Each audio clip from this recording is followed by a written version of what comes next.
c'est ça. C'est- Allez, que nous dit Macron? Il est très très grand là, hein. Est-ce qu'on peut pas le rapetisser un petit peu? Voilà, ça nous va là peut-être.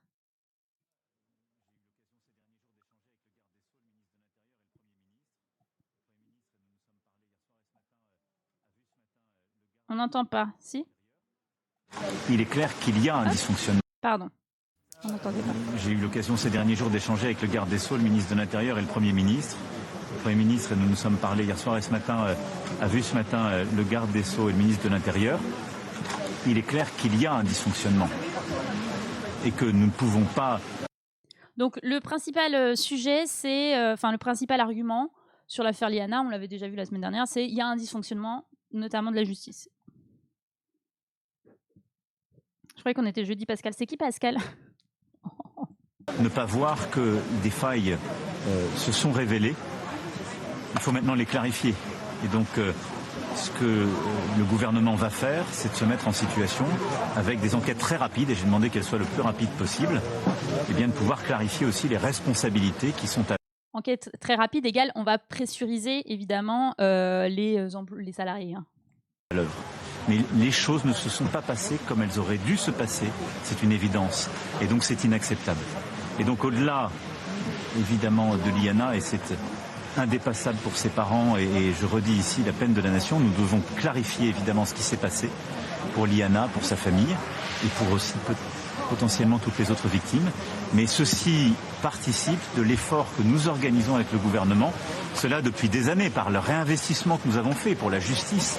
Et Donc voilà, il met en avant le fait que... il met en avant le fait qu'il y a eu augmentation du budget de la justice, qui est exact, hein, mais ce qui ne veut pas dire qu'il y a davantage de fonds. Enfin, en tout cas, ça ne veut pas dire qu'il y a forcément plus de fonds qui sont accordés au personnel qui s'occupe de recueillir notamment la parole des enfants, au personnel spécialisé, aux enquêteurs également sur ces affaires-là. Pour autant, c'est ce qu'il met en avant. Pour l'intérieur, et moi je ne veux entendre aucun argument de moyen dans cette affaire. Voilà. Donc là, on en arrive au fin mot qui est « je ne veux entendre aucun argument de moyen ». Donc en gros, il ferme la porte à toute critique ou à toute demande de revalorisation ou d'augmentation du budget de la justice, mais pas forcément de la justice en général. Ça pourrait être la mise en place de moyens de type de formation, ça peut être voilà. Donc son argument, c'est on a déjà augmenté le budget de la justice, c'est pas une question de moyens. Voilà. J'ai discuté avec le violeur qui est en garde des Sceaux, qui a déterminé ensemble qu'il y a un dysfonctionnement de la justice sur les questions des VHSS. Tout à fait. Tout à fait. Sachant qu'effectivement, Macron avait lui-même défendu Depardieu. Hein. Parce que depuis 2017, j'invite chacun à regarder les moyens qui ont été mis dans la gendarmerie, dans la justice. Bon.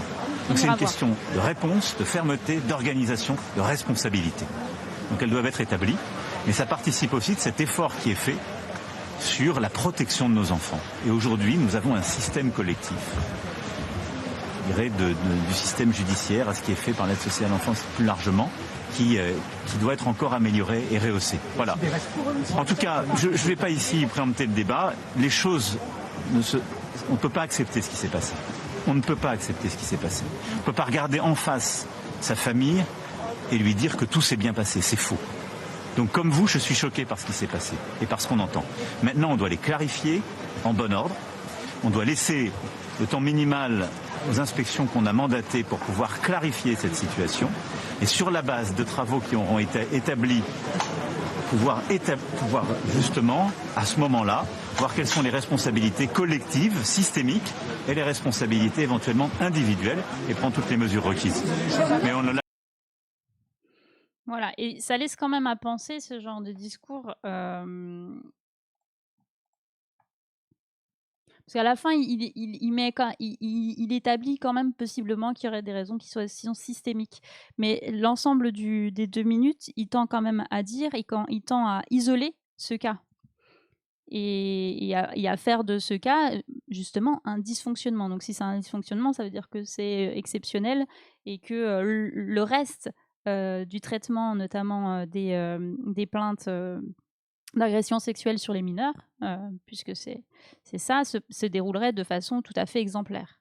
Ce qui n'est, en l'occurrence, et on le verra, pas le cas.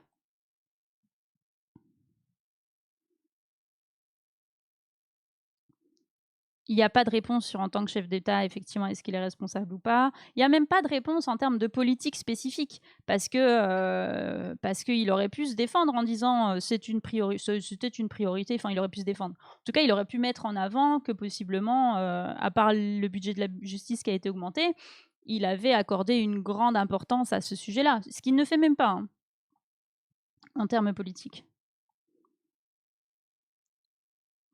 C'est juste... les éléments de langage donnent à penser que c'est un cas isolé, donc on va faire en sorte de relever quels ont été les dysfonctionnements, justement, ou le dysfonctionnement, et puis on va agir par rapport à ça. De fermeté, le système répressif ne marche pas, donc on va essayer plus fort, et effectivement, on va voir qu'il va y avoir une réponse répressive à ce sujet-là. Mais Poum qui nous fait blablabla. Ce qui nous amène... alors, on va déjà regarder le budget de la justice avant. Le budget de la justice,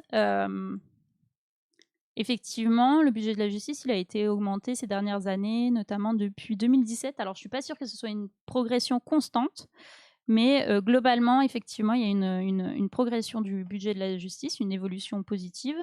Il n'empêche qu'il y a des rapports qui existent, c'est notamment un rapport qui est européen sur la justice, qui est fait par la Commission européenne et qui paraît tous les ans, qu'on peut consulter librement, et dont... hop, j'ai pas ouvert mon... J'ai pas ouvert le bon lien. Hop, dont la fondation IFRAP, qui est une fondation notamment sur la fonction publique et l'administration, qui est une fondation pas spécialement de gauche d'ailleurs, qui a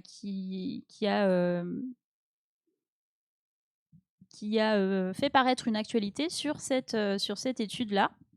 Donc je vous propose qu'on lise, on va peut-être pas tout lire, mais on va lire peut-être à minima la conclusion, sachant que leur titre c'est « Il manque 5702 procureurs pour être dans la moyenne européenne. La France compte aujourd'hui 2227 procureurs, magistrats du parquet. » Donc déjà, c'est qu'il y a un déficit de procureurs. Donc ce qui veut dire que c'est pas parce qu'on... A priori, c'est pas parce qu'on augmente le budget de la justice que forcément on va augmenter le nombre de TP et le nombre de personnel. Plus, on peut l'augmenter, mais si on part déjà de très bas en termes de personnel, on sera toujours en déficit, ou en tout cas on sera toujours avec un nombre de salariés qui sera plus bas que ceux des pays européens autour. Voilà, et c'est un peu ce que dit cet article. Donc je vous propose qu'on regarde la conclusion. Je vous envoie le lien, comme ça si vous voulez le lire. Hop, en entier, on a ça. Là, il y a le tableau de combien de magistrats. Je le regarde avec vous parce que j'ai pas tout lu. J'ai lu le début et j'ai lu la fin, mais pas les tableaux en précisément. Combien de magistrats sont actifs en juridiction? Le ministère livre alors une seconde représentation qui n'est pas non plus satisfaisante car elle n'est pas exprimée intégralement en ETP. Seuls le sont les juges non professionnels. Ok, donc en plus, visiblement, il y a des chiffres qui sont pas tout à fait transparents dans les chiffres. Sachant que du coup, les juges non professionnels se posent la question, est-ce qu'ils sont entièrement bénévoles? Est-ce ils doivent être, en tout cas, type juge de prud'homme, je pense. Ils doivent être pas rémunérés à la même hauteur qu'un juge dit professionnel. Donc, et par exemple, en termes de proportion, on est à 20 000 juges dits non proportionnels et on est à 7 000 de juges professionnels. Donc on a beaucoup plus de juges dits non professionnels que de juges professionnels.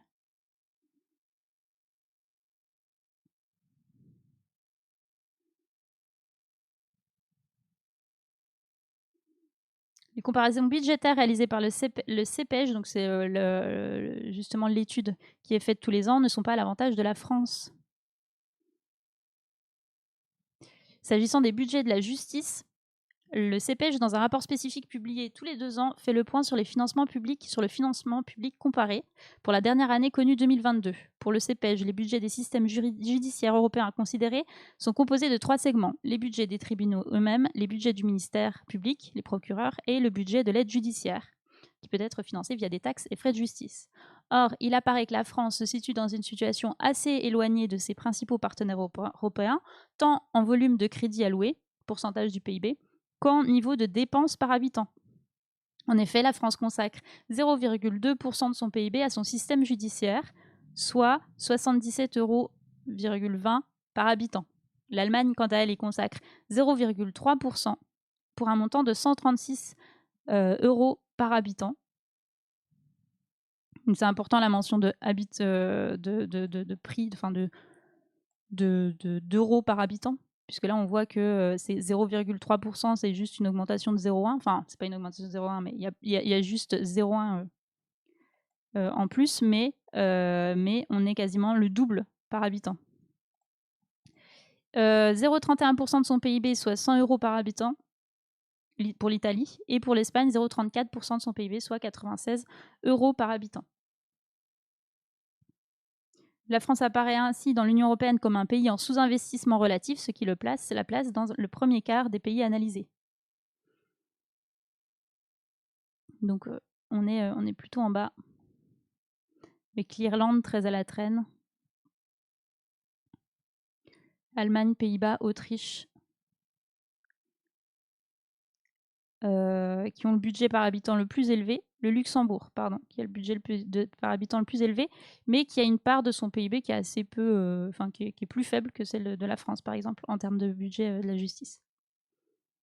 Et là, à l'inverse, par exemple, on a la Bulgarie qui a une part du PIB pour la justice qui est plutôt élevée par rapport aux autres pays européens, mais qui pourtant, en termes de budget par habitant, reste relativement faible, ou en tout cas à peu près équivalent à celui de la France. Et coucou Eductile, comment ça va?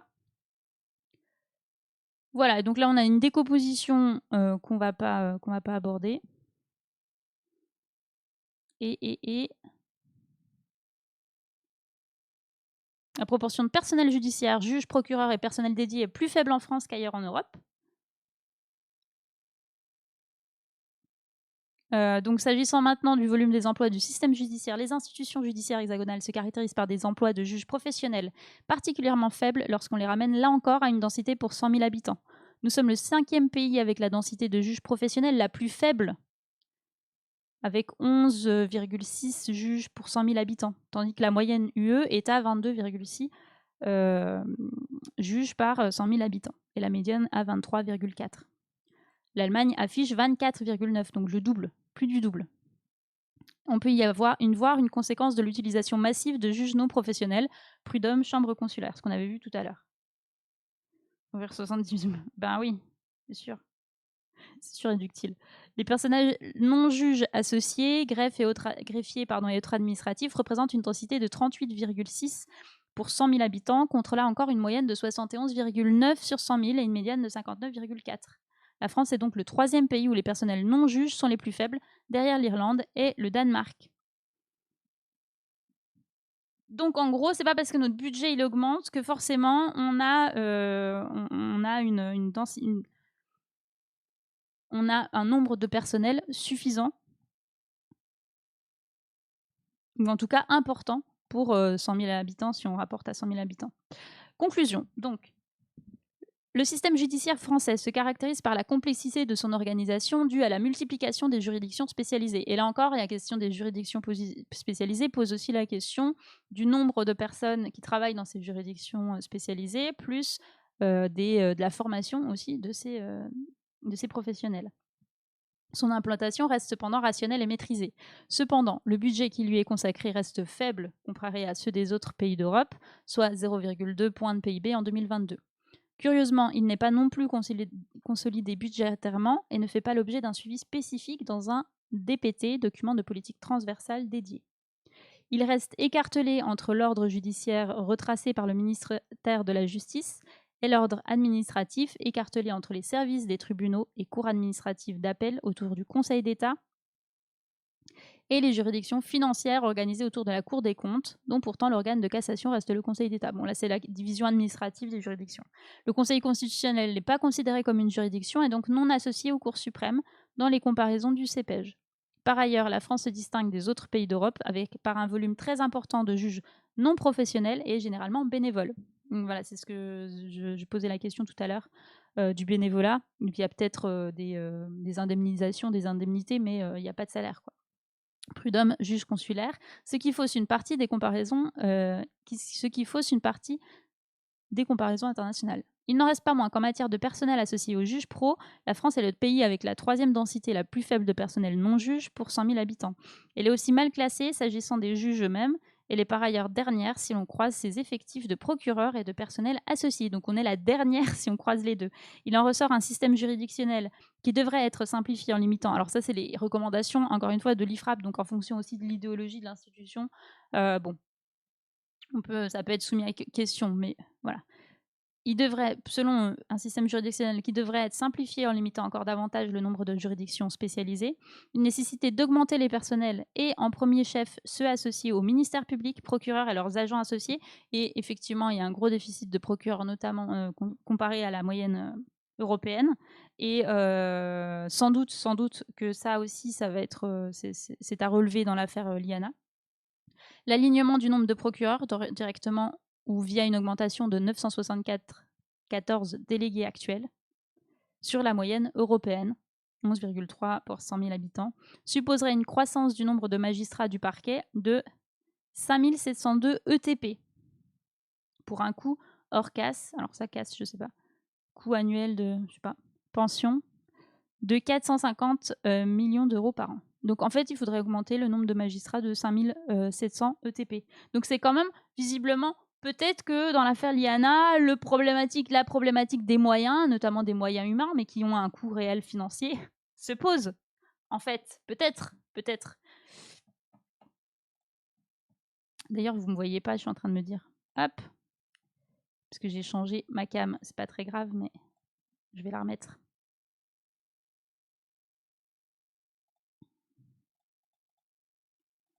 De toute façon, je sais que vous ne me regardez pas, vous m'écoutez peut-être, mais vous ne me regardez pas. Périphérique. Voilà, ah, c'est peut-être un peu grand là. Voilà. Donc peut-être qu'effectivement, c'est peut-être quand même un problème de moyens. Ce serait dingo. Ce serait foufou quand même. Hein.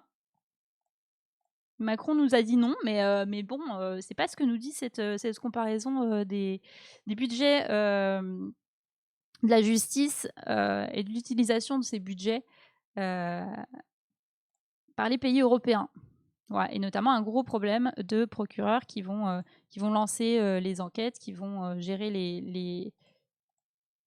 les plaintes et aussi les hiérarchiser aussi en fonction, effectivement. Ce que nous disait Darmanin, c'est que visiblement, les magistrats n'avaient pas écouté ce qu'il avait dit, notamment au niveau des hiérarchisations des sujets qui devaient faire l'objet d'enquêtes. Ça, c'est ce qu'il nous a dit, mais on va revenir aussi dessus, puisque ça a été relevé par Mediapart.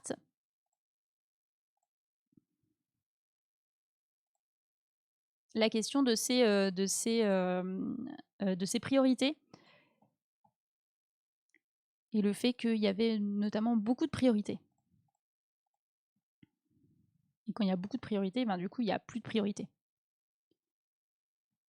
Voilà. Je vous propose avant ça qu'on aille voir déjà peut-être des réactions de Darmanin sur les questions au gouvernement, notamment la question de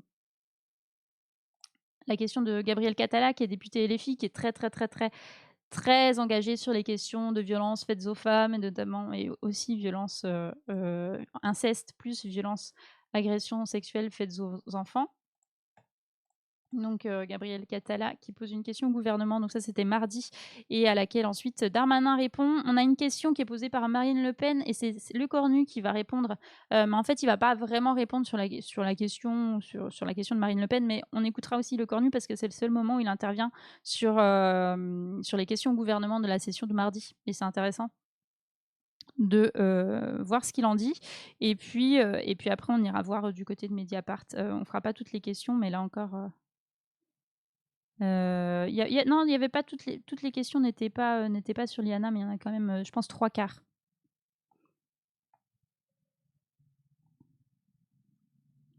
Gabi Couronne, Gabi Attal. Qu'est-ce qu'il a dit, Gabi Attal, là-dessus? Est-ce qu'il nous a fait un petit react? J'ai pas vu. Hop, je vous mets... Ah oui, Gabi Catala, pardon. Excusez-moi. Non, mais j'étais dans... Bah oui, évidemment. N'importe quoi. Allez, on écoute Gabrielle, la Queen. Question au gouvernement. La première va être posée par Madame Gabrielle Catala pour le groupe La France Insoumise.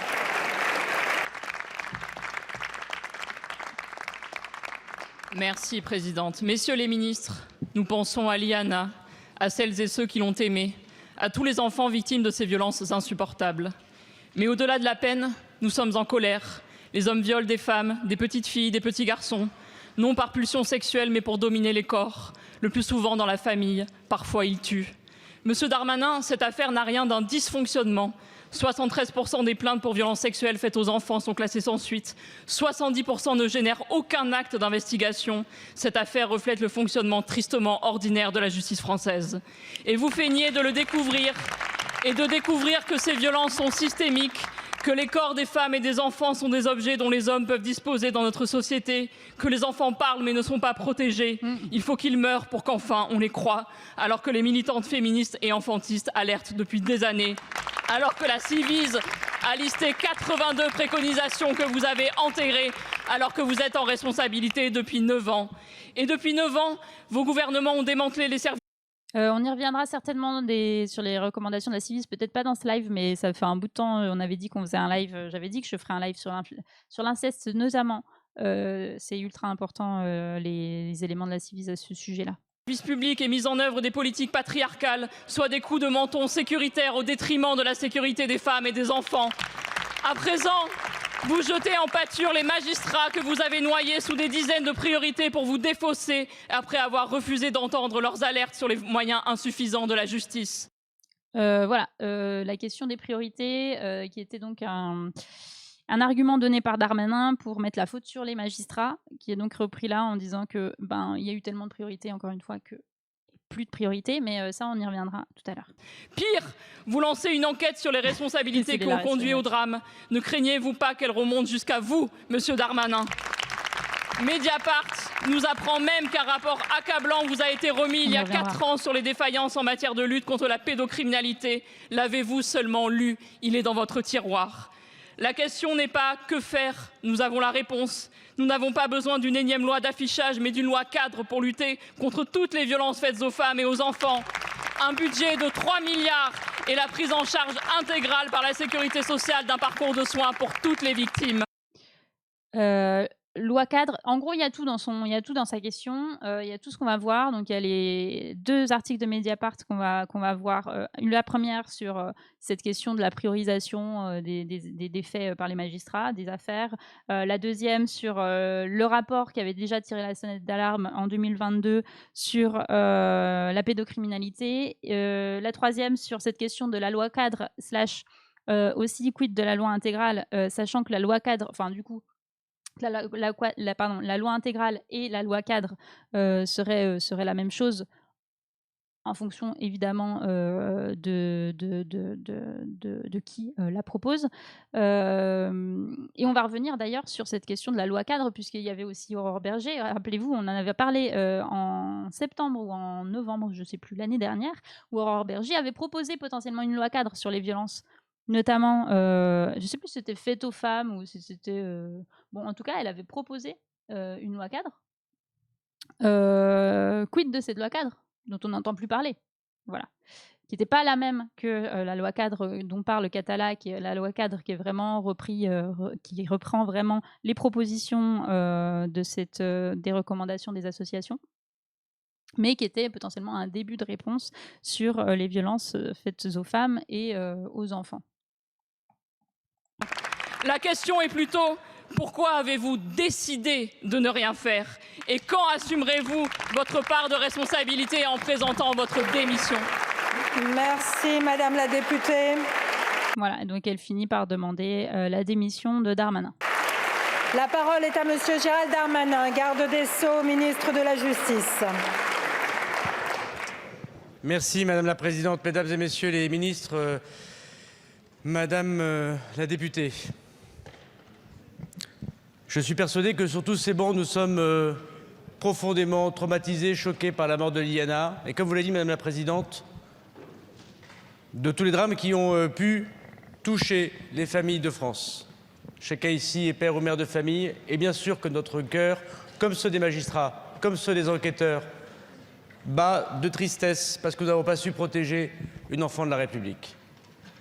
Et un rapport d'inspection a été commandé à la demande de Monsieur le Président de la République et de Monsieur le Premier ministre, par le ministre de l'Éducation nationale, par Monsieur le ministre de l'Intérieur et de moi-même. Alors déjà, la petite intro là, de 10 secondes sur oh là là, c'est touchant, etc. Bon. Montée des procureurs généraux qui sont sous mon autorité, j'ai pu dire, et je le dis, cela fait 20 ans que ça n'avait pas été dit aux Français par un garde des Sceaux, que l'institution judiciaire que je représente devait présenter ses excuses, pas seulement à la famille, mais aux Français, que nous avons failli, comme l'a très bien dit également le procureur général près de la Cour de cassation hier soir, à une heure de grande écoute, et que nous tirons toutes les conclusions des défaillances. S'il y en a des systémiques, nous les changerons, mais également particulières. S'il y en a des systémiques, c'est une parenthèse dans sa phrase, hein. S'il y en a de systémiques, comme s'il n'était pas au courant évidemment de défaillances systémiques concernant la lutte contre les agressions faites aux enfants, l'art du vide, complètement. Complètement, et effectivement l'instrumentalisation, notamment aussi l'instrumentalisation de la douleur, de la peine que la mort d'une enfant peut engendrer.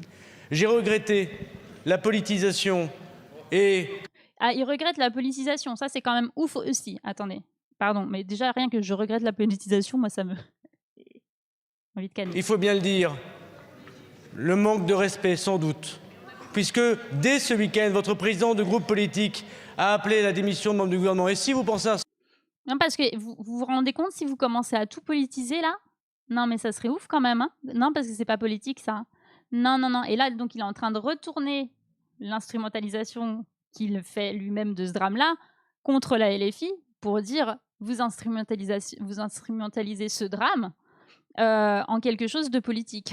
C'est quand même fou. C'est quand même fou. Seul instant, madame, que vous allez refaire, protéger, donner du courage aux enquêteurs, aux magistrats, à toute la société. Si vous allez protéger les enfants en faisant de la politique politicienne, je pense que vous vous trompez frontalement. Comme s'il n'avait pas donc de responsabilité là-dedans. Comme si lui, en tant que ministre de la Justice, n'avait pas de responsabilité et donc se dédouanait de toute responsabilité et donc accusait la LFI d'instrumentaliser ça pour vouloir juste sa démission. Or, je rappelle qu'il ne s'agit pas juste de demander la démission, il s'agit de demander la démission, certes, pour ce qu'il qualifie lui de défaillances, mais ce qui n'est pas des défaillances et sur lesquelles il avait déjà été alerté auparavant. De ne pas renverser le gouvernement comme l'année dernière pour pouvoir augmenter ses budgets, en effet, mais aussi de voir que quand il y a des responsabilités, laissez les ministres prendre les sanctions qui vont avec ces responsabilités. Merci beaucoup, monsieur le ministre. Vous n'avez plus de temps, madame la députée. Vous avez... Politisation et, il faut bien le dire, le manque de respect sans doute, puisque dès ce week-end, votre président de groupe politique a appelé à la démission de membres du gouvernement. Et si vous pensez un seul instant, madame, que vous allez refaire, protéger, donner du courage aux enquêteurs, aux magistrats, à toute la société, si vous allez protéger les enfants en faisant de la politique politicienne, je pense que vous vous trompez frontalement. Je vous demande de ne pas renverser le gouvernement comme l'année dernière pour pouvoir augmenter ses budgets, en effet, mais aussi de voir que quand il y a des responsabilités, laissez les ministres prendre les sanctions qui vont avec ces responsabilités. Laisser les ministres prendre les sanctions qui vont avec ses responsabilités. Donc en gros, il est OK pour lui prendre des sanctions sur d'autres personnes, mais il n'est pas OK pour lui assumer la responsabilité de ce qui s'est passé et notamment de la politique qu'il a menée à travers sa prise de position en tant que ministre et à travers sa responsabilité en tant que ministre. Et donc, avec les autres ministres, on a déterminé que j'étais pas responsable. C'est pire que ça. C'est avec les autres ministres, on a déterminé que nous n'étions de toute façon pas responsables, qu'aucun de nous n'était responsable, mais que par contre, nous sommes en charge, en tant que ministre, de trouver les responsables et de les et d'en prendre et de les sanctionner. Mais nous, on est au-dessus du lot. C'est waouh. Exactement. Et Basile, il est en dehors des responsables directs. Tout à fait. Ah, je crois que c'est Nunez, ça, Éductile, non? C'est pas Emmanuel Barré qui disait ça? C'est évidemment une citation de Pierre-Emmanuel Barré. Voilà, donc ça, c'est la réponse de Darmanin. Je ne suis pas responsable. Et encore une fois, il va y avoir une enquête. Et en fonction de l'enquête, eh bien, nous verrons bien ce que nous ferons. Et évidemment, je ne partirai pas. Je ne partirai pas. Il nous fait pas la priorisation il nous redit pas qu'il avait priorisé. C'est peut-être le cas plus loin, mais je vous propose qu'on regarde. Alors, on va regarder la question de Marine Le Pen, même si elle n'a pas d'intérêt, mais c'est surtout pour avoir les réponses de Lecornu qui, en fait, va répondre à l'ensemble des députés sur l'affaire Liana. C'est vrai que Nunez n'a pas le monopole de la queue à pisse.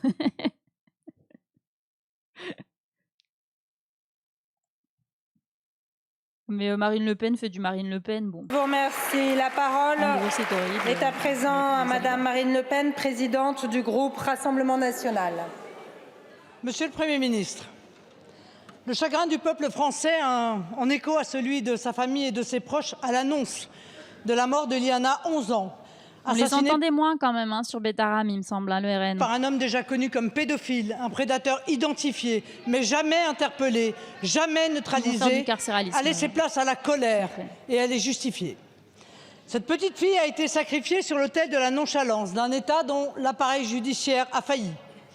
Un État englué dans le déni de l'explosion de la criminalité contre les enfants et la culture généralisée du pas de vague. Ce drame s'inscrit dans un tableau d'ensemble qui s'avère révélation après révélation proprement effrayant et accablant. Il intervient après l'affaire du périscolaire parisien qui a révélé une ampleur de mise en cause qui dépasse manifestement la faute individuelle, alors même que le silence a protégé les bourreaux et le laisser-faire livrer les jeunes et malheureuses victimes à l'indicible et à l'irréparable. Et que dire de tant d'autres affaires, de Epstein aux enfants de l'ASE, captives de réseaux de prostitution, en passant par l'affaire Betaram. Ce drame a plusieurs causes, mais qui relèvent toutes du politique. Sa réticence à traiter avec une fermeté absolue les atteintes à l'intégrité physique, en particulier des enfants. Son déni face à l'explosion de la criminalité qui fait renoncer aux moyens supplémentaires pour y faire face. Voilà, donc on est sur son aveuglement sur la délinquance des mineurs qui embolise les institutions chargées aussi des mineurs victimes. Le manque récurrent de places de prison qui affaiblit toute la chaîne pénale. L'obsession idéologique de la réinsertion des criminels au détriment de la protection de la société. Et je ne parle pas... On voit bien où il se place. L'objectif idéologique de la réinsertion des criminels, elle est complètement, visiblement, contre cette question de la réinsertion. Quid, elle ne nous parle pas de la peine de mort, mais on l'attend. Des perverses sur la sexualisation des enfants distillée dans les années 70 dans certains milieux culturels et qui fut relayée par des pans entiers de la pensée dite progressiste. Vous n'êtes pas exclusivement responsable de tout cela, parce que ces dérives durent depuis des décennies, mais vous avez préféré les camoufler. J'en veux pour preuve le rapport de 2022 de la Civis qui a été volontairement caché. Monsieur le Premier ministre, une seule question. Comptez-vous tout remettre à plat pour permettre aux Français de retrouver la confiance aujourd'hui terriblement entamée? Ouais, elle a dépassé son temps de parole. Bon, voilà, mais on est purement sur... là aussi, on utilise les drames pour faire... à des fins rhétoriques pour créer de l'émotion. Et puis ensuite, on dit, ben voilà, suite à ça, ce qu'on veut, nous, c'est évidemment, on trouve qu'il y a trop de laxisme dans la justice et dans les peines qui sont prononcées, etc., etc. Et puis on déroule jusqu'à, là, il y avait la question de la castration chimique. Alors là, il ne parle pas de la peine de mort, mais on pourrait dérouler sur la peine de mort dans cette réflexion-là, hein. Et si en plus il y a une absence, selon elle, idéologique, du côté du RN, de réinsertion des condamnés, on est purement sur du punitif, hein. Un ancien cadre du FN condamné à 5 ans de prison pour pédophilie, c'était quand? C'était en 2019. Oui, ils en ont certainement très clairement dans leur rang aussi, hein.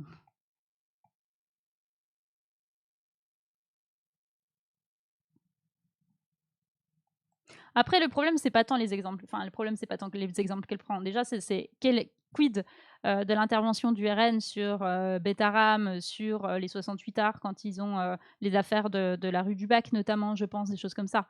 Au moment où ça a popé, qu'est-ce qu'ils ont dit? J'ai pas l'historique des réactions, mais il y a quand même des réactions qui ont tardé à arriver sur le RN. Et en plus de ça, au bout du bout,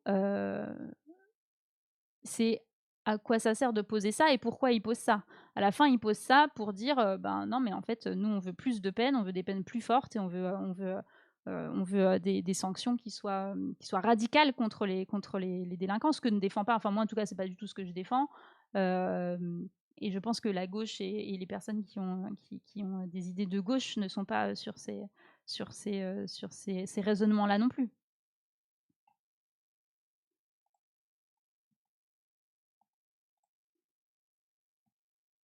Donc voilà. Donc que répond le Cornu? Premier ministre. Madame la présidente de l'Assemblée nationale, mesdames et messieurs les députés, Madame la présidente Marine Le Pen, je vous réponds, puisque évidemment vous présidez votre groupe, mais j'en profite pour répondre et rendre compte à l'ensemble de la représentation nationale dans la suite des précédentes questions. Je ne ferai pas commerce de mots, inutile de redire l'effroi, l'émotion, et je m'inscris dans les propos que la présidente de l'Assemblée a donné. Le Cornu, à minima, va pas nous faire un truc ouin sur le drame. À l'ouverture de cette séance, et par pudeur, vous me permettrez de ne pas y revenir.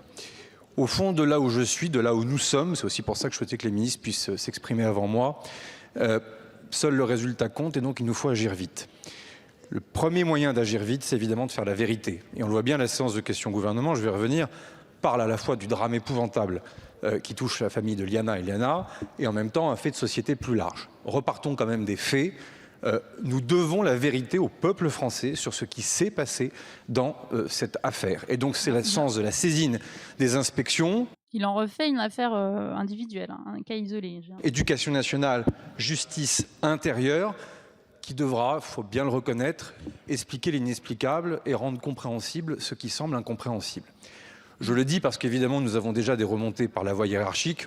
Celles et ceux qui ont été ministres ou Premier ministre le savent très bien. Et je vais y revenir dans un instant sur la question de la loi intégrale, puisque je pense qu'il nous faut être précis.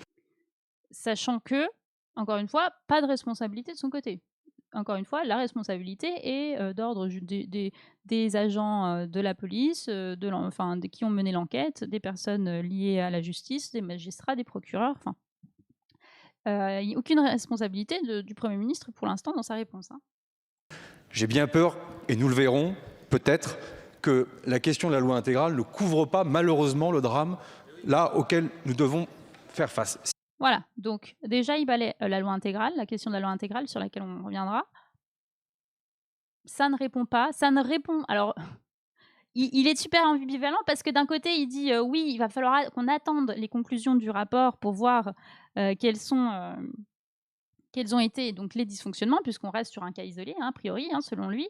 Et en même temps, mais la loi intégrale, je peux presque déjà vous dire que ça va pas répondre, ça va pas apporter de réponse malheureusement à ce dysfonctionnement. Si, c'est le sujet. Soyons rigoureux. Je vais y revenir, mais soyons précis. Je veux quand même, là aussi, que la vérité soit faite et dite devant le peuple français. Le 19 juin les inspecteurs généraux rendront leurs conclusions à moi-même, au ministre, à Matignon, et comme le garde des Sceaux s'y est engagé, le ministre de l'Intérieur et le ministre de l'Éducation nationale, nous publierons l'intégralité de leurs conclusions, ce qui permettra, Madame la présidente de l'Assemblée, aux législateurs d'examiner aussi ce qui s'est passé et de le traduire dans un certain nombre de propositions.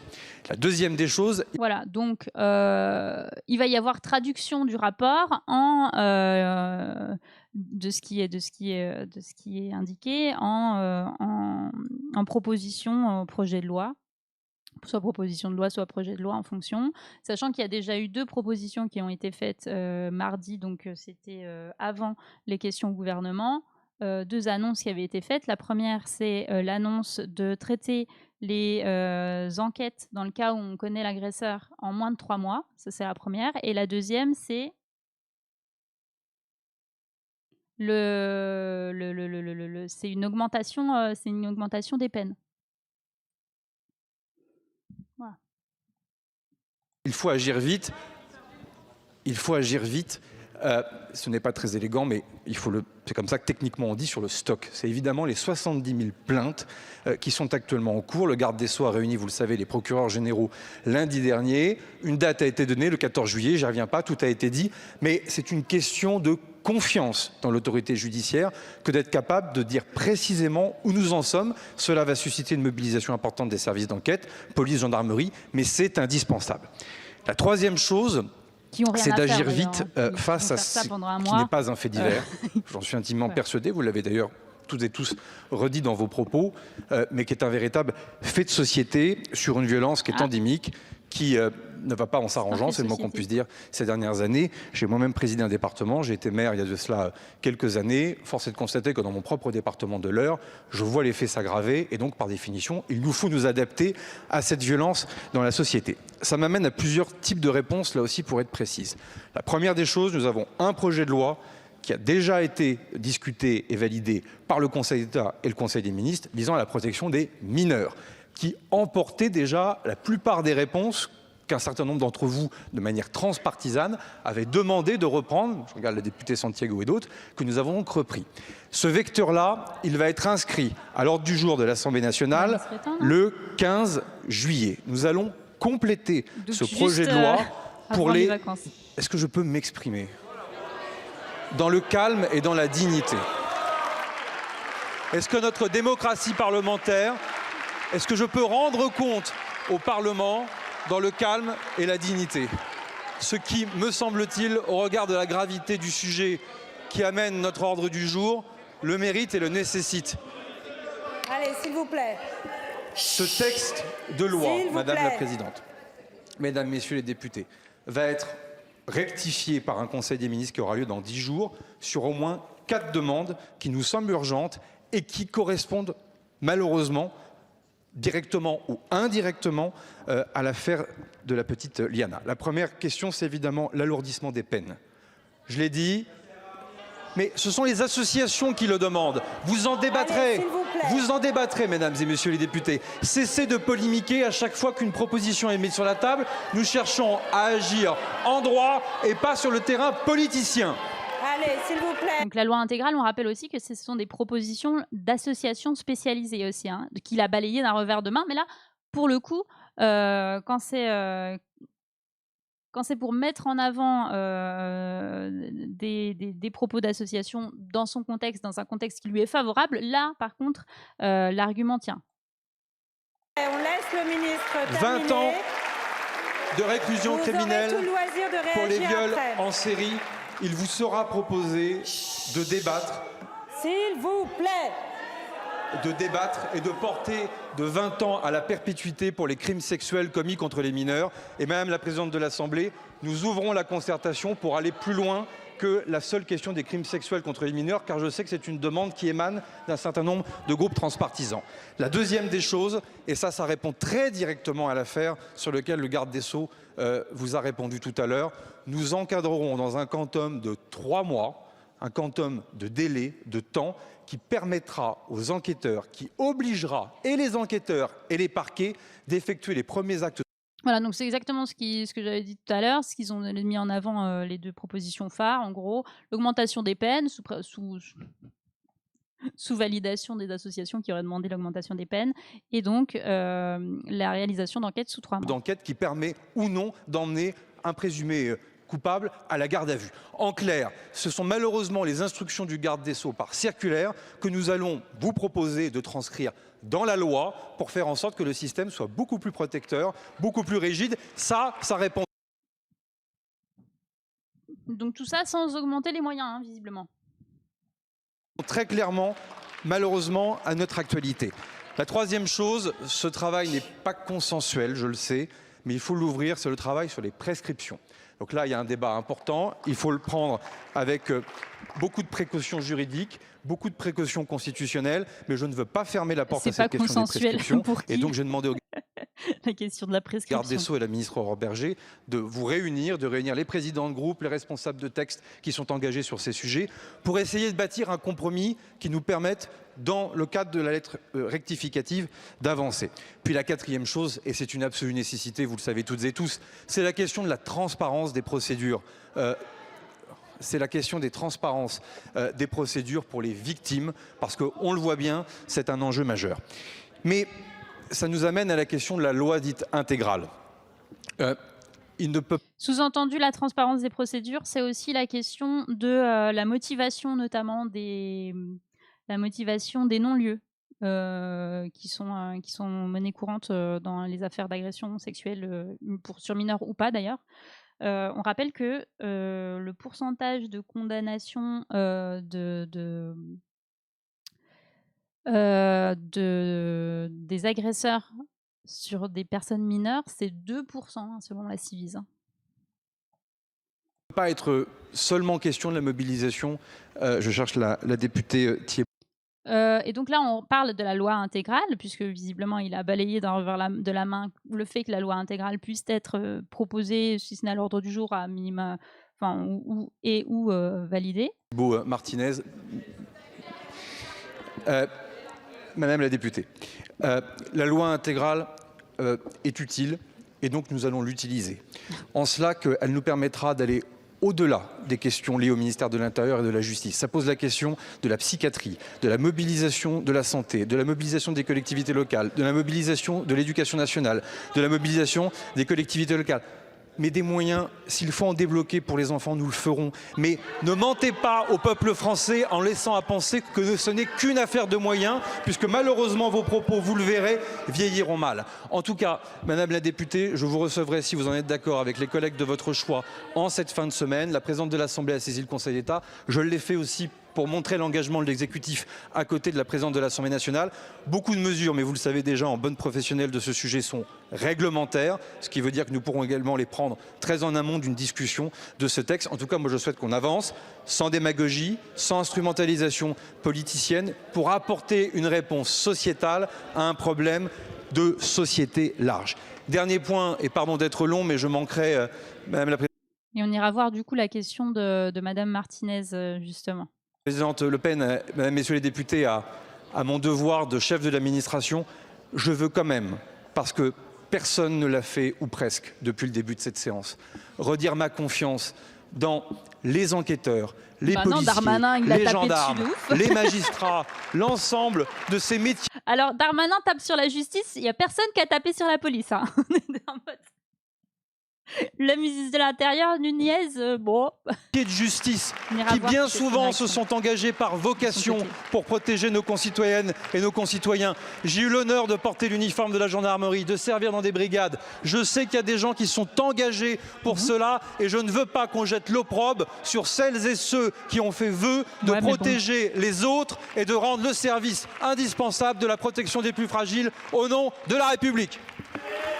Merci beaucoup, monsieur. D'accord, d'accord. Bon, bah, protection évidemment des gendarmes, hein, surtout.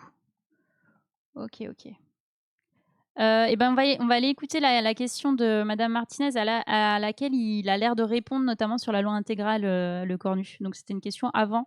C'est Darmanin qui va répondre, mais on peut écouter sa question. Et je donne la parole à sa première auteure, Madame Céline Thiébaut-Martinez, pour le groupe socialiste. Si, c'était non, c'était pas Martinez, c'était Garin. La parole est à présent à Madame Marie-Charlotte Garin pour le groupe écologiste et social. Je me suis trompée de nom de famille. Madame la Présidente, parce que les mots ont leur importance, vous me permettrez de dire dans cet hémicycle que Noam a été tué parce que gay, à cause de l'homophobie. Ah, merci. Merci Madame Garin. On a eu un crime homophobe aussi, oui.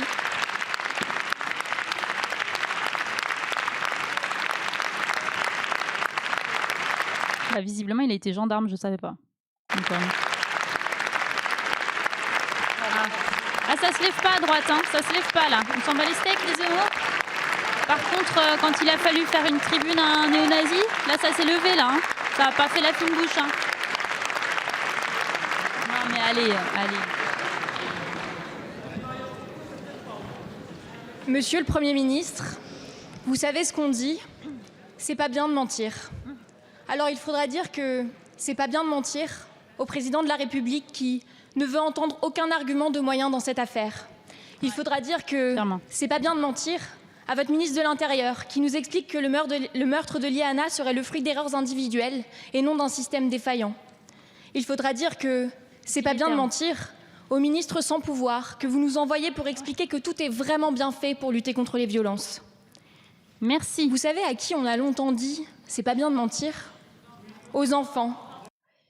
Salut Oka, bon courage pour ton entretien. Salut. Qui parlent quand ils ont été victimes. Aux femmes qui dénoncent leurs violeurs. Vous ne pouvez pas dire que vous ne saviez pas. Il y a eu le MeToo des adultes et des enfants, les rapports, les commissions d'enquête, les questions qu'on vous pose inlassablement ici, les 82 mesures de la Civise et la loi intégrale portée par les associations et les parlementaires. Vous savez exactement ce qu'il faut faire.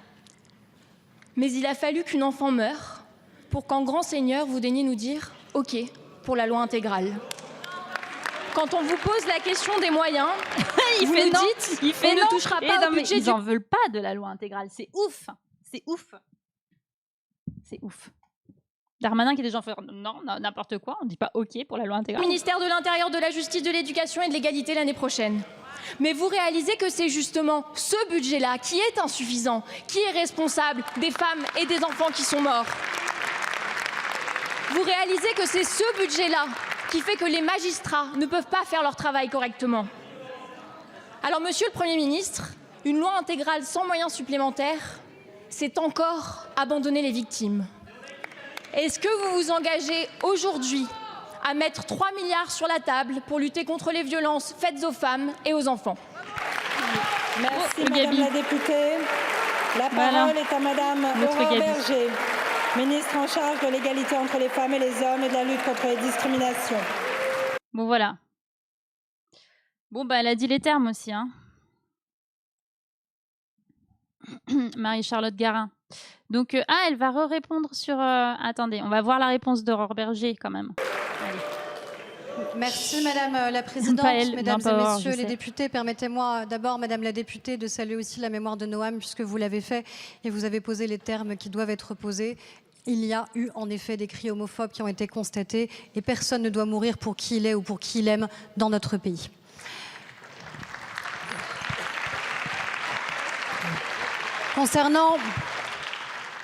Concernant la lutte contre les violences sexuelles, vous êtes en colère et vous avez raison de l'être.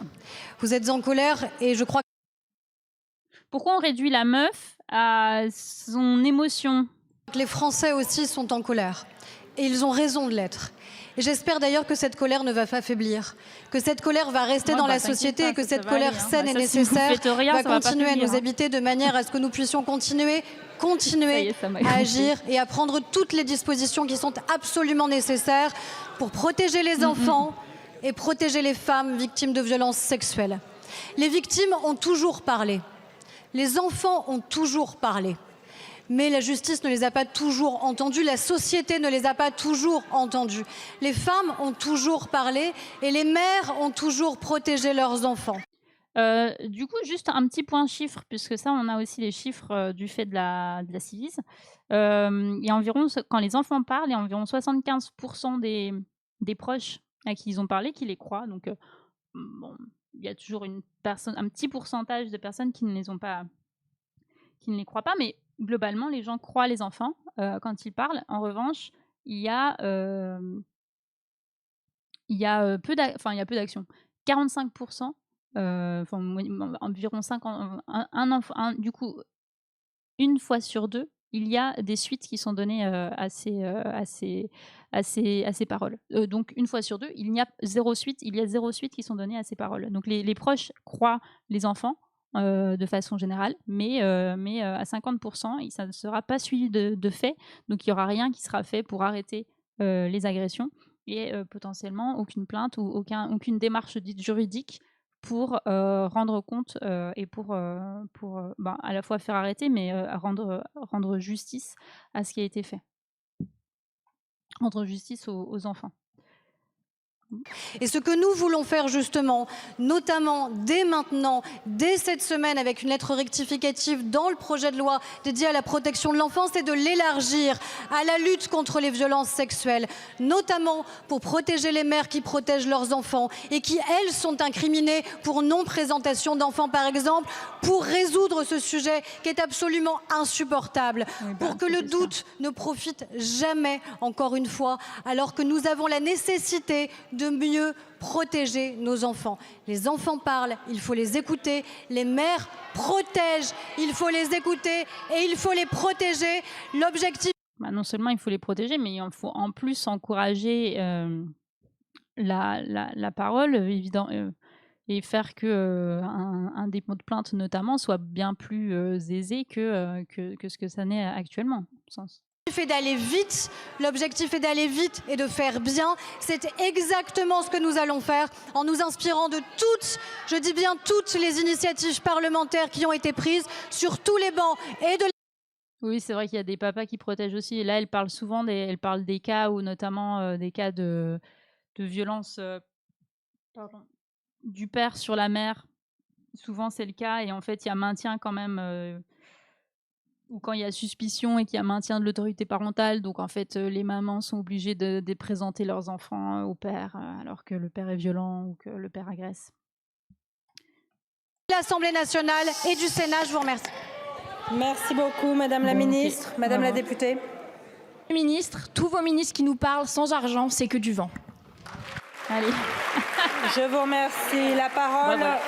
est à présent à Madame Marine Le Pen, présidente du groupe Rassemblement National. S'il n'y a pas de moyens supplémentaires, ils peuvent dire ce qu'ils veulent, ça ne servira pas à grand-chose. Oui, clairement, ouais, sa position est mal vue. Ok.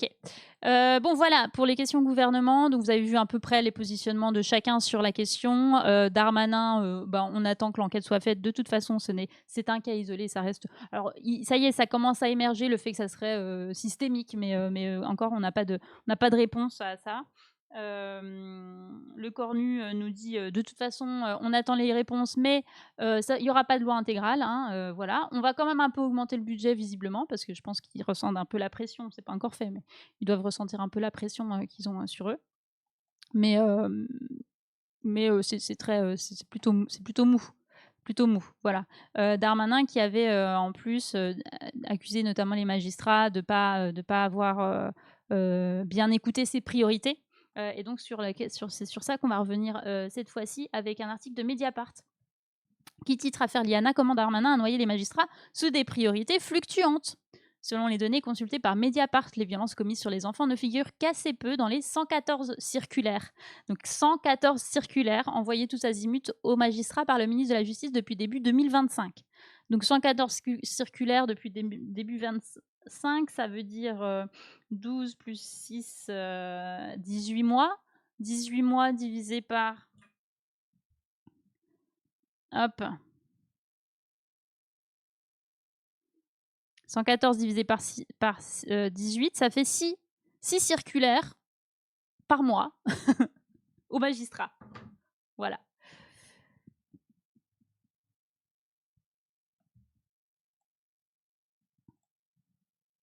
Très déserte sur les dysfonctionnements. Très déserte, comment on dit? Je vois.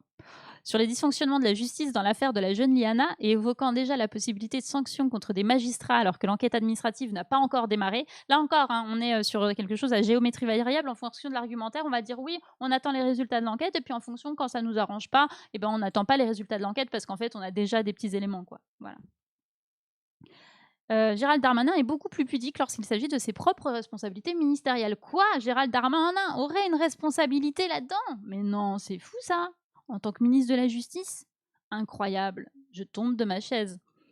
Le garde des Sceaux a tout de même mis en avant le 6 juin sur TF1 3 circulaires signées de sa main et envoyées aux tribunaux depuis 1 an et demi, dans lesquelles il affirme avoir demandé au parquet de pouvoir mettre en priorité absolue les plaintes qui concernent les femmes et les enfants. Donc 3 circulaires sur 116, hein, je rappelle. Ainsi que Mediapart l'a déjà pointé, cette affirmation du ministre de la Justice est pour le moins hasardeuse. Depuis son arrivée place Vendôme, les services de Gérald Darmanin ont adressé au parquet une masse de 64 circulaires et dépêches de politique pénale en 2025 et déjà 50 en 2026. Mais on n'y trouve que très peu de choses sur les affaires de violences sexuelles sur mineurs. Et pour cause, les priorités du ministre pour ce qui est de l'action publique sont essentiellement celles que semble dicter l'actualité. Donc ça doit changer tout le temps, ça doit être un enfer pour les professionnels. L'examen des circulaires et des dépêches expédiées par la Direction des affaires criminelles et des grâces, la DACG, parfois signées de la main du ministre à noter de la mention signalée ou très signalée, montre qu'elles semblent même avoir été rédigées en regardant les chaînes d'information en continu. Donc vous imaginez Darmanin dans son petit bureau qui dit « Ah, tiens, j'ai regardé BFM TV aujourd'hui. Ah oui. Bah, là, ça va être tel sujet, narcotrafic. Ah, j'ai regardé CNews, Stapr. Ah bah là, non, il faut l'immigration. Là, c'est... Voilà. » Fraîchement débarqué place Vendôme, Gérald Darmanin signe sa première circulaire de politique pénale générale le 27 janvier 2025. Ce document de 5 pages, estampillé très signalé, érige en première priorité d'action la lutte contre les organisations criminelles et le narcotrafic. Sachant qu'il a les moyens de faire bouger les choses, hein, parce que rappelez-vous, PlaceNet aussi, est-ce que c'était Darmanin à l'époque? Les ministres ont les moyens de faire bouger, faire bouger les choses s'ils le souhaitent. Hein. C'est pas juste... et de mettre en place aussi des moyens.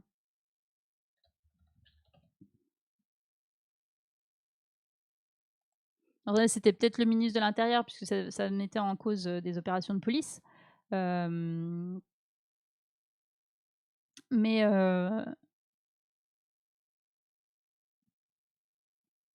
je suis en train de regarder. C'était qui à l'époque de PlaceNet? Oui, c'était bien le ministre de l'Intérieur, mais ça n'empêche qu'il y a la possibilité. C'était, je sais pas, c'était Nunez déjà.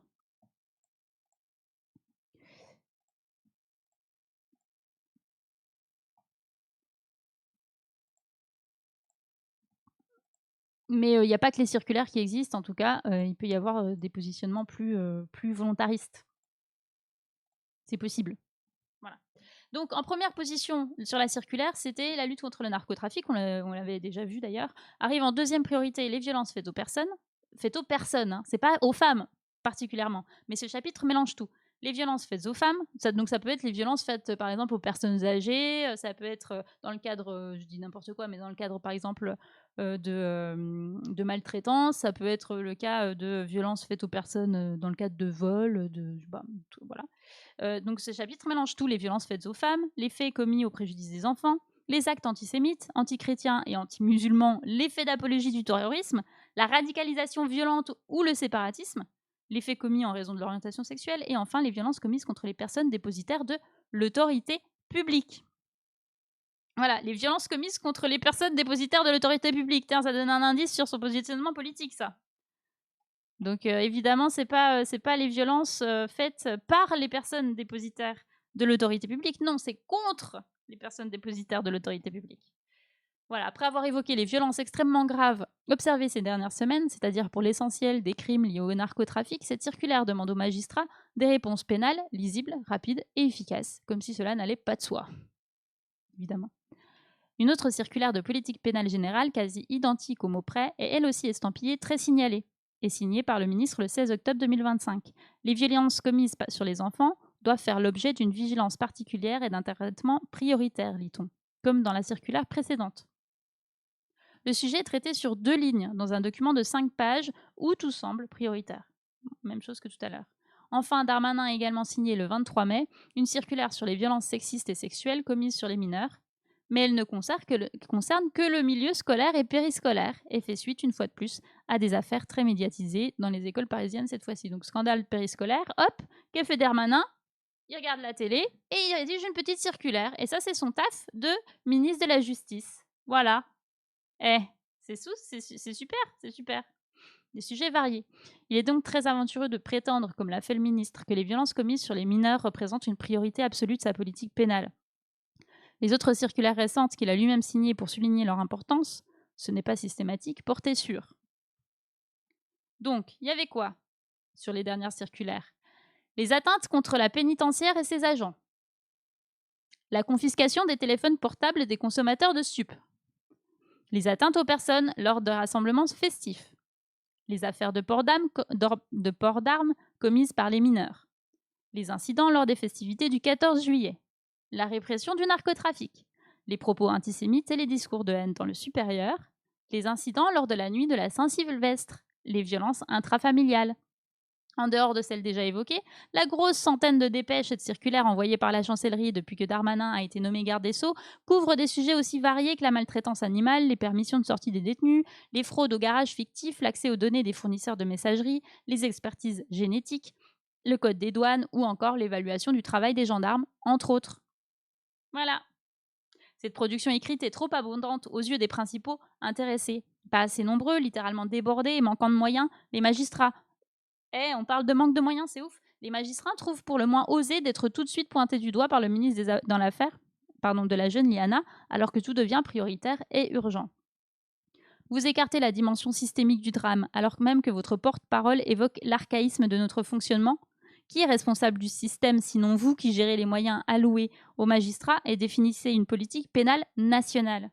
Demande à Gérald Darmanin l'Union des syndicales des magistrats dans un courrier du 8 juin. Depuis votre arrivée, place Vendôme, vous avez pris 64 circulaires en 2025 et 50 en 2026, qui ont submergé les parquets, incapables de les absorber à moyens constants. La circulaire n'est-elle pas ainsi devenue un outil de communication politique, plutôt qu'un levier d'amélioration du fonctionnement de la justice, car quand tout est prioritaire, plus rien ne peut l'être, interpelle Ludovic Fria, le président de l'USM. Vous donnez ainsi l'illusion d'agir alors que vous savez pertinemment que vos instructions ne peuvent être exécutées correctement. Manque de moyens adéquats, multiplication des priorités, refus de les hiérarchiser. Et en même temps, ça lui permet, lui, de se couvrir, parce qu'il dit « Bah non, regardez, j'ai fait mon travail. » Bah oui, c'est sûr qu'avec une centaine de priorités, très clairement, il est possible que dans l'eau, il y ait la protection des enfants à un moment donné. Et comme ça, allez, on peut balancer les magistrats. Dernier tacle adressé à Gérald Darmanin par l'USM dans ce courrier. Après une énumération de tout ce qui fait défaut en moyens humains et matériels. Fixer des objectifs en faisant fi des moyens relève de la pensée magique. Mais il est sûrement plus facile face à l'opinion publique de donner les magistrats en pâture que d'endosser politiquement une responsabilité. Clairement.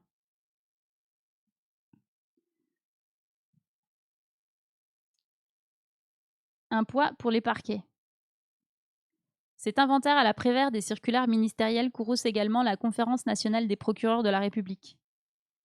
Le CNPR qui regroupe les 164 chefs de parquet en poste dans les tribunaux judiciaires. Et notamment, ça avait été au départ la première bouc émissaire de cette histoire, c'était la procureure Doche qui a été livrée en pâture comme ça aussi par le ministre. Dans un courrier adressé à la directrice des affaires criminelles et des grâces le 1er juin, c'est-à-dire avant la conférence de presse de la procureure Doche sur l'affaire Liana, l'association alerte sur le nombre de dépêches et circulaires diffusées par la direction au parquet et dont la volumétrie lui paraît insusceptible d'être prise en compte par ces derniers. Bon. Déplorant le rythme d'envoi des circulaires, 2 par semaine, et leur caractère souvent prescriptif, la CNPR expose qu'elles entraînent un alourdissement des charges du parquet, et ce, alors même qu'aucune activité législative spécifique sur cet intervalle ne peut en avoir expliqué une impérieuse production. Donc, en plus de ça, avant même l'affaire Liana, il y avait Darmanin savait que le nombre de ces dépêches n'était pas forcément efficace, mais ça n'en l'a pas empêché de mettre en avant que grâce à ces circulaires-là, il peut se couvrir de toute responsabilité, quand bien même il savait qu'elles n'étaient potentiellement pas lues ou qu'elles ne pouvaient pas être appliquées parce qu'elles étaient trop nombreuses. En outre, soulignent les procureurs, ces circulaires s'accompagnent souvent d'une demande de retour sur la mise en œuvre des instructions données, alors qu'elles viennent s'ajouter aux demandes des autres directions du ministère et à de nombreuses autres tâches. Cette masse des prescriptions est de fait inassimilable par les parquets, en l'état des moyens dont ils disposent. Elle vient gréver l'action du ministère public à bas bruit, de charges et de missions nouvelles et entame mécaniquement le bénéfice des renforts promis, tranche la CNPR. La conférence des procureurs regrette qu'aucune étude d'impact ne soit réalisée préalablement à la diffusion des circulaires les plus significatives, déplore qu'une telle abondance aggrave encore l'inflation normative, autant qu'elle ne procède jamais à aucune abrogation de directive intérieure, et constate, in fine, qu'elle aboutit à l'embolie des parquets, autant qu'à la paralysie de leur action. En d'autres termes, l'abus de paperasse et l'excès d'instruction nuisent gravement au travail des magistrats. De son côté, le syndicat de la magistrature dénonce depuis des années l'abandon des mineurs victimes qui subissent de plein fouet la destruction de l'ensemble de nos services publics. En 2024, nous avons publié un état des lieux de la protection de l'enfance, qui révélait l'impuissance des magistrats face à la lenteur de la prise en charge des plaintes des enfants et de l'absence de volonté politique d'y remédier. Donc, on relève bien d'une absence de volonté politique d'y remédier. Nous étions en 2024 et il y avait déjà un état des lieux de la protection de l'enfance qui avait été fait et qui n'avait donc pas été repris par le ministre. Nous ne cessons d'exiger en vain une priorisation du contentieux des violences faites aux enfants, systématiquement reléguées au second plan après les opérations de communication du type place nette et le traitement de la délinquance visible. Voilà, on y revient. Ajoute le syndicat qui dénonce le manque de moyens de la justice et le démantèlement de la police judiciaire effectué par Darmanin lorsqu'il était ministre de l'Intérieur. Voilà, donc place nette, c'était bien encore Darmanin. À l'intérieur, certes, mais c'était lui. Le ministre Darmanin n'en a cure. Dans une nouvelle circulaire qu'il a adressée personnellement aux magistrats lundi 8 juin, il leur demande de prioriser les affaires touchant des mineurs, d'effectuer un suivi rigoureux et personnalisé de chaque procédure et de lui adresser avant le 14 juillet un décompte chiffré des procédures en cours. Voilà. Donc, il s'agit bien, entre autres, d'un problème de moyens qui, en plus, révèle une responsabilité pleine et entière du ministre Darmanin qui a multiplier les circulaires sans prendre en compte les éléments d'enquête du ministère de la Justice, mais pas que, d'organismes indépendants, sur notamment les violences faites aux enfants. Voilà, ça c'est un premier élément, mais aussi on a également un deuxième élément qui est le rapport d'inspection dont on a parlé, dont des députés ont parlé pendant les questions au gouvernement et qui n'avait pas été publié et sur lequel Mediapart a pu lire et a pu et nous livre ici dans un article qui montre également que Darmanin était au courant de défaillances concernant des enquêtes sur la pédocriminalité. Donc, qui prouve aussi, d'une part, que Darmanin est responsable d'une action, mais en plus de ça, qu'il ne s'agit pas d'un cas exceptionnel et d'un dysfonctionnement de la justice. Meurtre de Liana, un rapport d'inspection détaillant dès 2022 les manquements que Darmanin feint de découvrir. Le ministre de la Justice annonce vouloir faire toute la lumière sur les erreurs qui ont conduit à l'affaire Liana. Mais bon nombre de défaillances qui plombent les enquêtes sur la pédocriminalité sont documentées depuis des années dans un rapport confidentiel que Mediapart s'est procuré. Excuses publiques, annonces en cascade, interviews télévisées. Darmanin a enclenché sa machine de communication pour faire face à la colère suscitée par le meurtre de la jeune Liana. Dernier épisode en date, la tenue d'une conférence de presse à l'issue de sa réunion avec tous les procureurs généraux de France, convoqués à la première heure, lundi 8 juin. Le garde des Sceaux a répété à cette occasion la lecture faite par le gouvernement de cette affaire. Ce ne sont pas les moyens qui ont empêché la chancellerie et les services publics de prendre les décisions dans ce cas précis. C'est la lenteur et le manque de priorisation des viols sur mineurs qui est en cause. A martelé Darmanin, un rapport doit être rendu public dans 15 jours pour, promet-il, pointer les erreurs qui ont conduit à ce drame. Sonnant la mobilisation générale, le ministre a décrété la nouvelle urgence absolue des parquets généraux, passé en revue l'intégralité des plaintes qui touchent les enfants, soit 70 000 dossiers analysés d'ici au 14 juillet. Voilà, je passe là parce qu'on a déjà vu. À coup de sonde express doit s'ajouter d'ici au 31 juillet un point individuel avec chaque procureur général, a indiqué Darmanin, promettant un grand travail d'introspection judiciaire. Tout ça en un mois, en 2 mois. Y a-t-il dans d'autres affaires des difficultés structurelles de la justice, de l'État, un manque d'experts, d'enquêteurs spécialisés ou d'assistants de justice? Ce bilan sera fait. Comme si on n'avait pas les éléments, comme s'il n'y avait pas eu aussi des commissions d'enquête sur les agences, je pense notamment à l'OFMI, l'Office des mineurs, qui a été interrogé dans les commissions d'enquête. Donc les chiffres, ils les ont déjà, mais bon, ça fait toujours bien de dire qu'on va prendre des décisions et on va mener l'enquête. Et puis ça permet aussi de temporiser un petit peu. Puis après, il va y avoir les vacances, donc j'imagine qu'il parie aussi là-dessus pour que ça se tasse. Le garde des Sceaux serait cependant bien avisé d'ouvrir les placards de son propre ministère pour consulter un rapport d'inspection qui détaillait dès juillet 22 les conditions dans lesquelles s'effectuent les enquêtes pour violences sexuelles sur mineurs. Commandée par la Commission indépendante sur l'inceste et les violences sexuelles faites aux enfants, la Civise, encore elle. Ce rapport n'a jamais été rendu public. Mediapart s'en est procuré une copie après avoir essuyé plusieurs refus du ministère de la Justice de nous le communiquer. Donc voilà le rapport en question.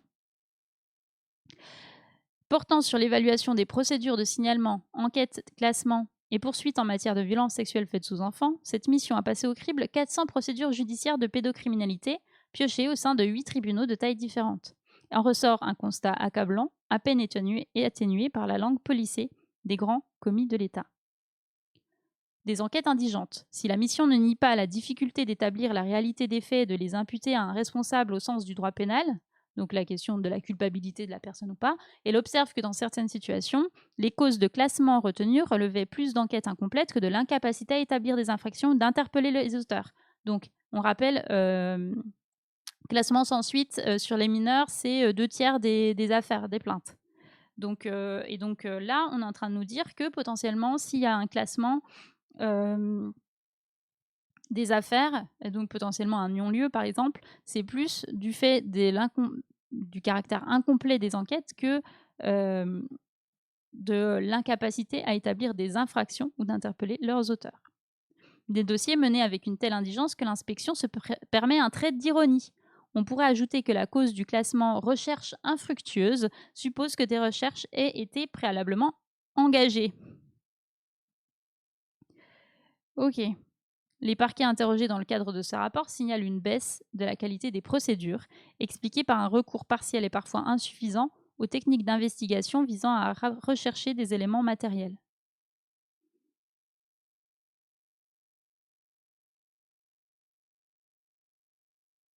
La mission a d'ailleurs tenté d'objectiver cette impression des magistrats. Et là aussi, le résultat est implacable. Dans seulement 30% des dossiers étudiés, au moins un acte d'investigation avait été réalisé, réquisition en matière d'exploitation téléphonique, de vidéosurveillance ou d'outils informatiques en particulier. Donc en gros, donc ce qu'ils disent, c'est qu'il n'y a pas de déploiement d'investigation dans le cadre d'enquête, dans le cadre de dossiers, ou très peu. Donc là, c'est 30%. 30% des dossiers étudiés, sur 30%, il y a au moins un acte d'investigation réalisé. Donc tout le reste, il n'y a pas d'acte d'investigation. Un chef de service a ainsi rapporté qu'il était amené à renoncer à des actes d'enquête cruciaux en raison notamment des expertises onéreuses, d'un délai de rendu du rapport long et d'un nombre de personnels formés non suffisant.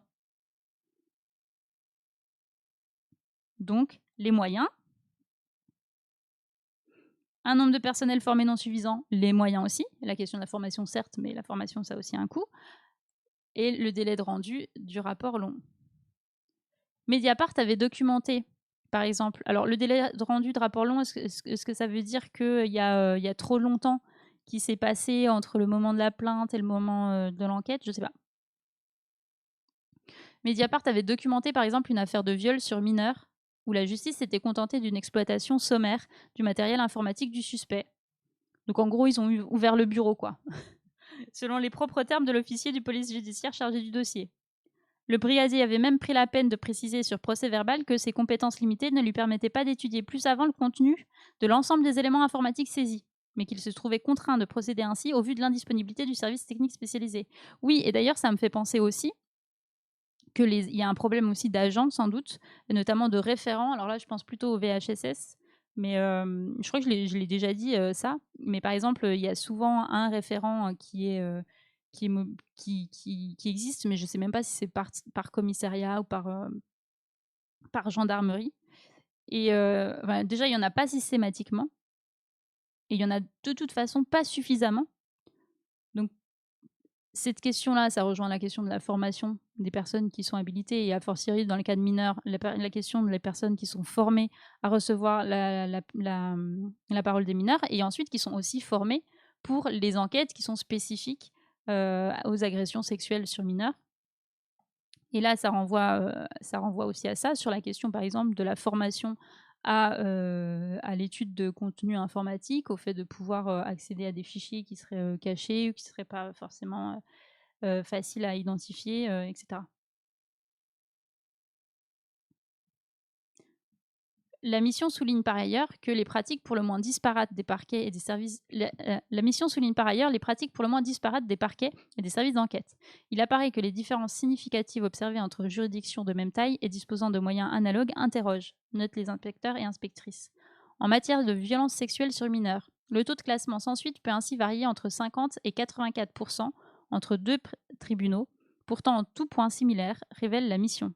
Une observation qui donne du crédit au sentiment partagé par nombre d'avocats, celui de jouer à la loterie à chaque dépôt de plainte. Oui, il y a une grosse... Ouais, c'est assez important, effectivement. Une victimisation secondaire. Les retards de traitement des cris de texte sont en relation distincte avec les moyens disponibles. Pareil, le traitement d'une plainte pour mineur aujourd'hui, en tout cas selon le rapport de la Civis qui est de 2023, pas celui-là, donc un autre, c'est 2 ans et demi. 2 ans et demi. Les retards de traitement des cris de texte sont en relation directe avec les moyens disponibles, analysent les inspecteurs et inspectrices. Une pénurie qui n'est pas sans conséquence pour les justiciables. La multiplication de temps morts pendant l'enquête durant le traitement de l'affaire par le parquet ou par un magistrat instructeur et l'attente d'une date disponible de jugement devant un tribunal correctionnel ou une cour d'assises aboutissent sans conteste à victimiser une seconde fois le plaignant, qui ne peut qu'au constater que malgré la violence qu'il a subie, le jugement de son agresseur, notamment s'il n'est pas détenu provisoirement, est rarement prioritaire. Ces lenteurs judiciaires s'expliqueraient en partie par les règles de compétence des juridictions conduisant à confier l'enquête au tribunal dont dépend le domicile de l'auteur des faits. Quand la victime n'habite pas le même département, ces organisations condamnent les procédures à voyager de parquet en parquet, allongeant d'autant les délais d'enquête. La mission avait ainsi recommandé d'expertiser la possibilité de retenir le domicile du mineur victime comme chef de compétence. La Civis avait fait sienne ces préconisations dans son rapport définitif en 2023. Ok, donc ce qui expliquait aussi les changements de procureur et donc les changements de localité de la plainte, on avait vu, de la personne qui gérait l'enquête pour Jérôme Barella. Cette question de la compétence territoriale et qui est du coup qui est bien relevée là dès 2022. Hein, donc on n'est pas ici, on ne tombe pas des nues non plus. En tout cas, le ministre Darmanin n'est pas censé tomber des nues par rapport à ces délais très longs et par rapport à ce dysfonctionnement dont un des principaux problèmes était le délai et le temps long, comme on avait pu le voir juste à la lecture des faits en fait, qui était déjà signalé ici en 2022. Cette question de la compétence territoriale des parquets est justement au centre de l'affaire Jérôme Barella. On y arrive, du nom du mis en examen dans le meurtre de Liana. Il a fallu 5 mois pour que la plainte déposée en août 2025 près de Toulouse soit transmise à la gendarmerie de Lectoure, dans le Gers. Des stocks de procédures en souffrance. Un policier spécialisé dans la protection des mineurs, interrogé par la mission, témoigne de l'impression générale d'être sans cesse débordé, de crainte d'être personnellement mis en cause. Un sentiment qui pousserait, selon cet enquêteur, un nombre conséquent de fonctionnaires à se résoudre à quitter leur poste, ce qui conduirait sans cesse à l'arrivée d'enquêteurs et enquêtrices moins expérimentés. Bon, il y a un turnover aussi de ouf. Si la gendarmerie semble davantage préservée de cette problématique, les services de police rapportent que les efforts de formation des personnels se trouvent de fait grevés par cette fuite perpétuelle des fonctionnaires les plus aguerris. La mission donne même à avoir la gestion anarchique des procédures judiciaires avec la constitution de stocks invisibles en amont de la chaîne pénale dans les services d'enquête et en particulier dans ceux de la police nationale. Ces dossiers-là ne seraient jamais transmis au bureau d'ordre du tribunal compétent et passeraient dès lors sous les radars de la justice. La Ciivise avait là aussi ajouté ce point à ses préconisations, évaluer les stocks de procédures en cours en attente de traitement. À ce sujet, lors de la conférence de presse de ce lundi, Darmanin a fait savoir que son collègue de l'Intérieur et lui auront à travailler sur ces plaintes nombreuses qui doivent être prises le plus rapidement possible, jurant qu'il s'empresserait de faire ce que les gouvernements macronistes n'ont eu de cesse de renvoyer au calendrier grec. Et voilà. Donc, voilà, grosso modo, on savait, hein, ils savaient en tout cas. Ils avaient des éléments pour éviter l'affaire Liana, ils n'ont rien fait. Voilà. C'est grosso modo ce qui est dit. Les arguments de Darmanin sont des arguments fallacieux par rapport aux reproches faits à la magistrature. En plus de ça, la loi intégrale, qui est une proposition de loi donc, sur ces questions-là, on va le voir. Loi intégrale contre les violences sexuelles qui concerne à la fois les violences contre les enfants, mais aussi les violences faites notamment aux femmes et aux adultes, qui est une loi... en tout cas, qui est une proposition qui a été faite, elles sont là les propositions, par la coalition dite féministe, qui est en fait un regroupement de 150 associations qui ont mis en place des propositions sur le sujet. Est-ce qu'on peut avoir accès? Oui, voilà. Donc là, il y a les différentes propositions qui sont des propositions qui partent du constat, qui partent d'abord du procès Mazan, mais qui partent aussi de différents constats de ces associations-là, plus des rapports, notamment de la Ciivise, etc.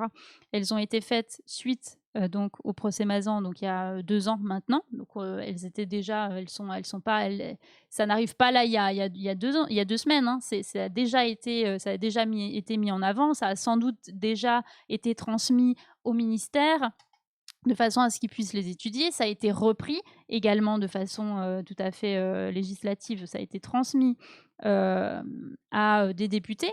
Ces députés ont repris des propositions de loi, ont repris par rapport à la loi intégrale une proposition de loi.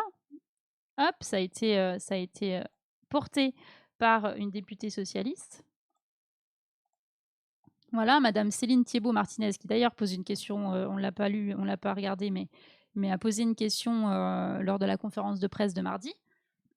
Proposition de loi visant à lutter de manière intégrale contre les violences sexistes et sexuelles commises à l'encontre des femmes et des enfants. C'est une proposition de loi qui a été déposée à l'Assemblée nationale le 2 décembre 2025, qui n'a pas été votée pour l'instant, il me semble. Mais qui existe, voilà, et qui reprend les propositions de loi de la coalition féministe sur le sujet. Au lieu de quoi, pour refaire pour refaire un peu la chronologie, donc on aurait déjà pu avoir des propositions qui peut-être auraient pu éviter peut-être l'affaire Liana. En tout cas, il y avait un dysfonctionnement général, systémique, qui avait déjà été mis en avant par plusieurs organisations, des propositions et donc des députés qui s'étaient emparés aussi de cette question-là, qui avaient une volonté de mener à bien, en tout cas améliorer le système juridique et d'enquête des agressions faites aux femmes et aux enfants. On a eu aussi, rappelez-vous, au même moment quasiment, Aurore Bergé qui s'est prononcée sur la question, parce que au même moment que cette proposition de loi intégrale arrivait devant l'Assemblée nationale, il y avait aussi donc hop, Aurore Bergé, j'ai pas l'article, en novembre 2025, mais Aurore Bergé qui disait mais moi aussi je veux faire une loi cadre. Voilà. Loi cadre, alors elle qui était donc une loi demandée déjà à l'époque, qui était une loi cadre faite sur les violences faites aux femmes, certes, mais qui concernait aussi les enfants, puisqu'il y avait des éléments concernant notamment le périscolaire, et donc des éléments de contrôle des personnes qui étaient embauchées pour encadrer les enfants dans le périscolaire. On l'attend toujours, cette loi cadre. Donc, c'était une loi cadre qui était en parallèle de la loi proposée par notamment les associations de la coalition féministe et qui était portée par cette députée PS. Aurore Bergé en avait plus ou moins tenu compte, mais visiblement voulait faire quelque chose d'indépendant, je ne sais pas. En tout cas, en reprenant, elle avait annoncé qu'elle allait reprendre certains éléments de cette loi-là, mais ça serait autre chose, puisque là, on est sur 53 mesures. La proposition de loi, elle est un peu plus importante. On est sur 70 articles. Je ne sais pas exactement. Voilà. Et puis, la coalition a produit 140 mesures. Donc on est sur des mesures un peu plus nombreuses et peut-être pas forcément dirigées sur les mêmes choses.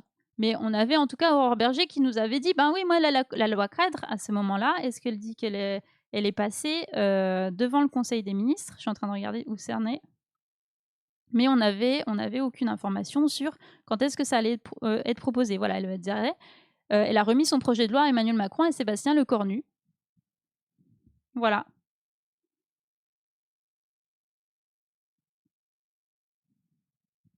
Donc ça, c'est ce qu'on avait en novembre 2025. Il y avait une remise à Sébastien Lecornu et à Macron de ce projet de loi cadre d'Aurore Bergé.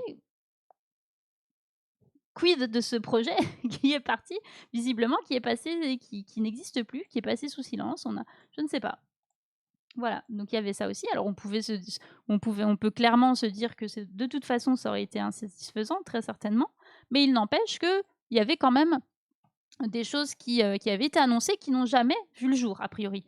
Sachant que vous allez me dire, oui, mais le processus législatif est un processus long, ta-ta-ta, papatiti, patata. Oui, certes. Mais...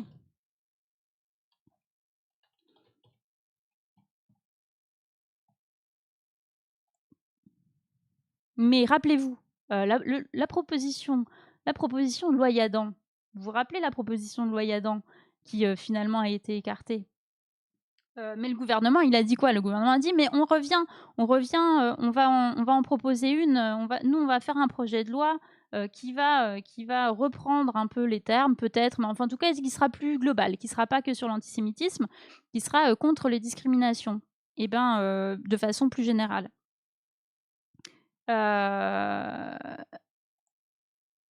Bien, regardez, ça c'était il y a un mois. Bien, visiblement, elle va être faite. Et qui était en charge? Oh, Aurore Bergé. Alors, est-ce que ça va aller devant l'Assemblée nationale? On verra bien, on verra bien. Mais il n'empêche que quand on veut faire les choses vite, ça marche. Quand on a une volonté politique, j'ai envie de dire, peut-être. Peut-être quand il y a une volonté politique, ça va vite. En tout cas, ce projet de loi a été annoncé. Alors, mi-juin, on a un peu de retard, certes, sur le mi-juin, mais enfin. Ce projet de loi contre l'antisémitisme et le racisme sera présenté le 1er juillet en Conseil des ministres. Alors, on verra s'il est en débat à l'Assemblée nationale avant les vacances parlementaires. On verra. Peut-être pas. Mais là, ça va vite.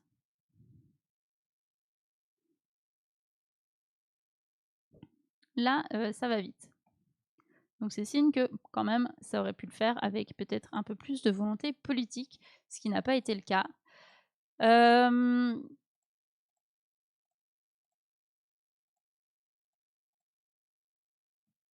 Voilà. Il y avait d'autres choses que je voulais voir avec vous sur l'affaire Liana. Je regarde ce que j'avais noté.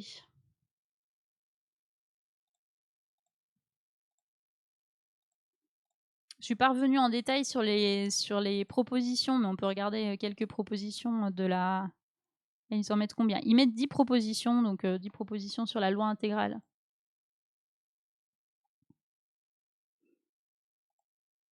Oui, encore que, pour l'instant, on connaît pas le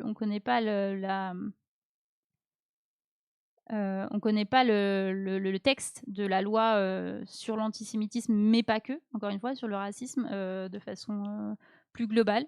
Donc, ils avaient dit qu'ils feraient un truc pas que sur l'antisémitisme. Maintenant, à voir le texte en question. Hein. Mais effectivement, là, il y a de la volonté politique et ça va vite.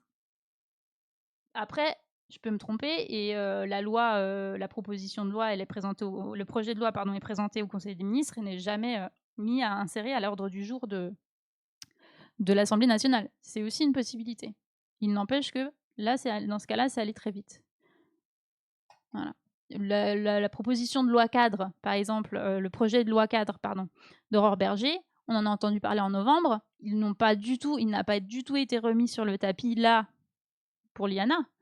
Évidemment, ça aurait fait un peu tâche, puisqu'ils auraient dit ouais, mais on a un truc là, on a un truc sur le feu là depuis l'année dernière. Ah ouais, mais ça n'a pas pu passer. Ah ouais, non, on n'a pas mis à l'Assemblée nationale, on l'a pas mis à l'ordre du jour de l'Assemblée nationale, etc. Mais il n'empêche.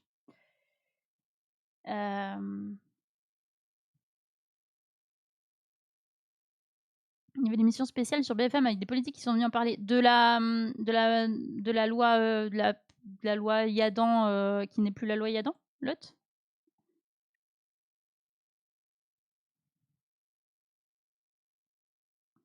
Donc déjà, je vous le donne en mille, il y a une augmentation du budget. Hein. Investissement annuel de 2,6 milliards d'euros contre les violences sexistes et sexuelles, dont 344 millions contre les violences sexuelles.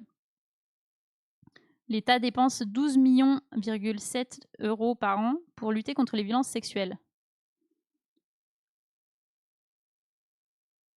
Sous-financement, nanana, éducation et prévention. Ben, les séances des VARS, on en a déjà parlé ici, qui sont pas faites par une grande partie des établissements scolaires, pour plein de raisons aussi. Hein. Mais évidemment, qui devrait se généraliser. Normalement, c'est obligatoire, mais ce n'est pas une réalité. Ah, sur l'IANA. Mais c'est le lien que tu as envoyé, du coup? Ou pas?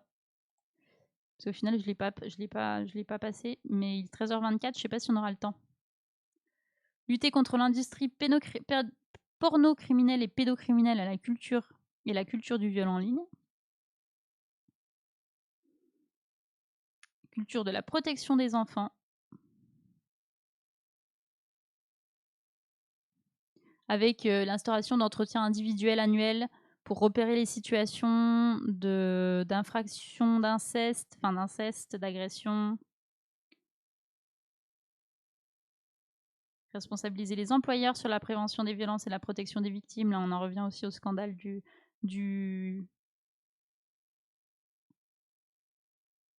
périscolaire par ricochet. Mais aussi à la violence, les victimes de violences sexuelles au travail. Prise en charge des soins accessibles pour toutes les victimes, donc remboursement à 100% par la sécurité sociale de soins psychologiques et du traitement du psychotraumatisme. Ça aussi, on avait déjà regardé ce qu'il en était. En tout cas, il y avait une proposition de loi à ce sujet, portée par Catala d'ailleurs, avec des chiffres sur qu'est-ce que ça représente à la sécurité sociale comme coût, enfin pas à la sécurité sociale, mais plutôt pour la victime de se faire soigner suite à des agressions et des violences sexuelles. Amélioration du dépôt de plainte, ça c'est sûr. Nous proposons un recrutement de centaines d'enquêteurs et la généralisation de brigades de police et gendarmerie volontaires formées et spécialisées sur les violences sexuelles, l'accès à l'aide juridictionnelle pour les victimes de violences sexuelles dès le dépôt de plainte, meilleure formation initiale et continue de toutes les forces de l'ordre. Bien sûr. Pour répondre aussi aux besoins spécifiques des personnes allophones ou en situation de handicap. Amélioration de la protection et du traitement des victimes pendant la procédure judiciaire.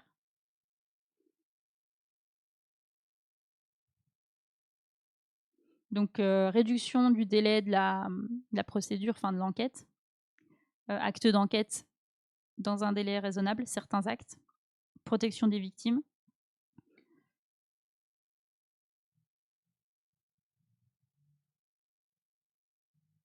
Enquête sur le passé sexuel des victimes interdites. Je savais même pas qu'il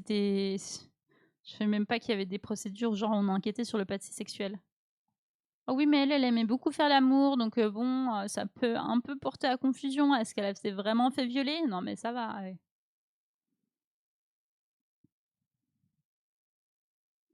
Voilà, et motivation, systématiquement informer des suites données à leur plainte. Oui, parce qu'il y a eu des cas aussi où du coup, tu sais pas si ta plainte elle a été traitée ou pas, s'il y a eu un non-lieu, pas de non-lieu, voilà. Et motivation détaillée en cas de classement sans suite. Et se donner les moyens d'une justice réellement spécialisée. Ouais, le body count, ouais, exactement. Tu sais, ou les pratiques non conventionnelles. Oui, mais bon, elle faisait... elle aimait bien être soumise, donc bon, peut-être que... voilà. Se donner les moyens d'une justice réellement spécialisée face à une institution en manque cruel de moyens marquée par les préjugés sexistes. Nous avons besoin d'un changement profond de la manière dont les viols et violences sexuelles sont jugés en France. Donc il y a bien un problème systémique et notamment de la part des institutions. Encore une fois, Darmanin le savait, puisque cette loi, elle existe, en tout cas ce projet, cette proposition, elle existe depuis, ces recommandations existent depuis plusieurs années. Les juges et tous les professionnels de la justice doivent être formés en initial et en continu. L'intervention des experts doit être strictement encadrée. Voilà, bref. Vous pouvez aller voir même l'ensemble du texte si vous le souhaitez dans Coalition féministe. Si vous tapez loi intégrale, vous allez la trouver.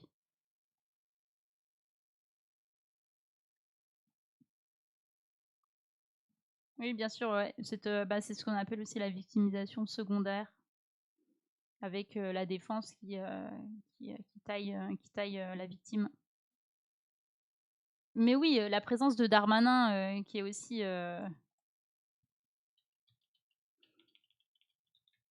qui est aussi un agresseur, en tout cas qui a déjà fait l'objet de plaintes, est un problème. Clairement. Clairement.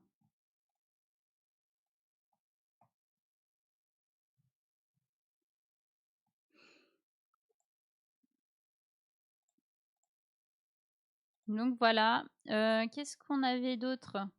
Est-ce que j'ai tout lu?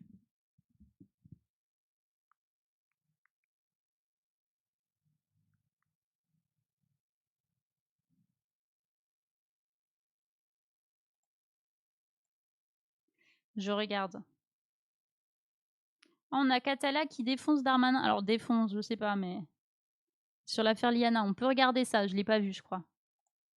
C'est un petit extrait, c'est pas très long.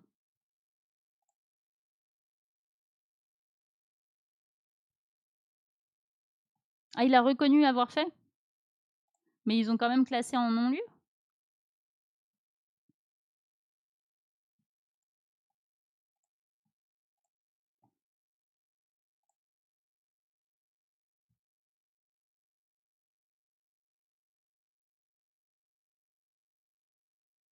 Sachant qu'aujourd'hui se tient les obsèques de Liana. La famille a demandé à ce que ça soit pas repris, que ce soit une petite... que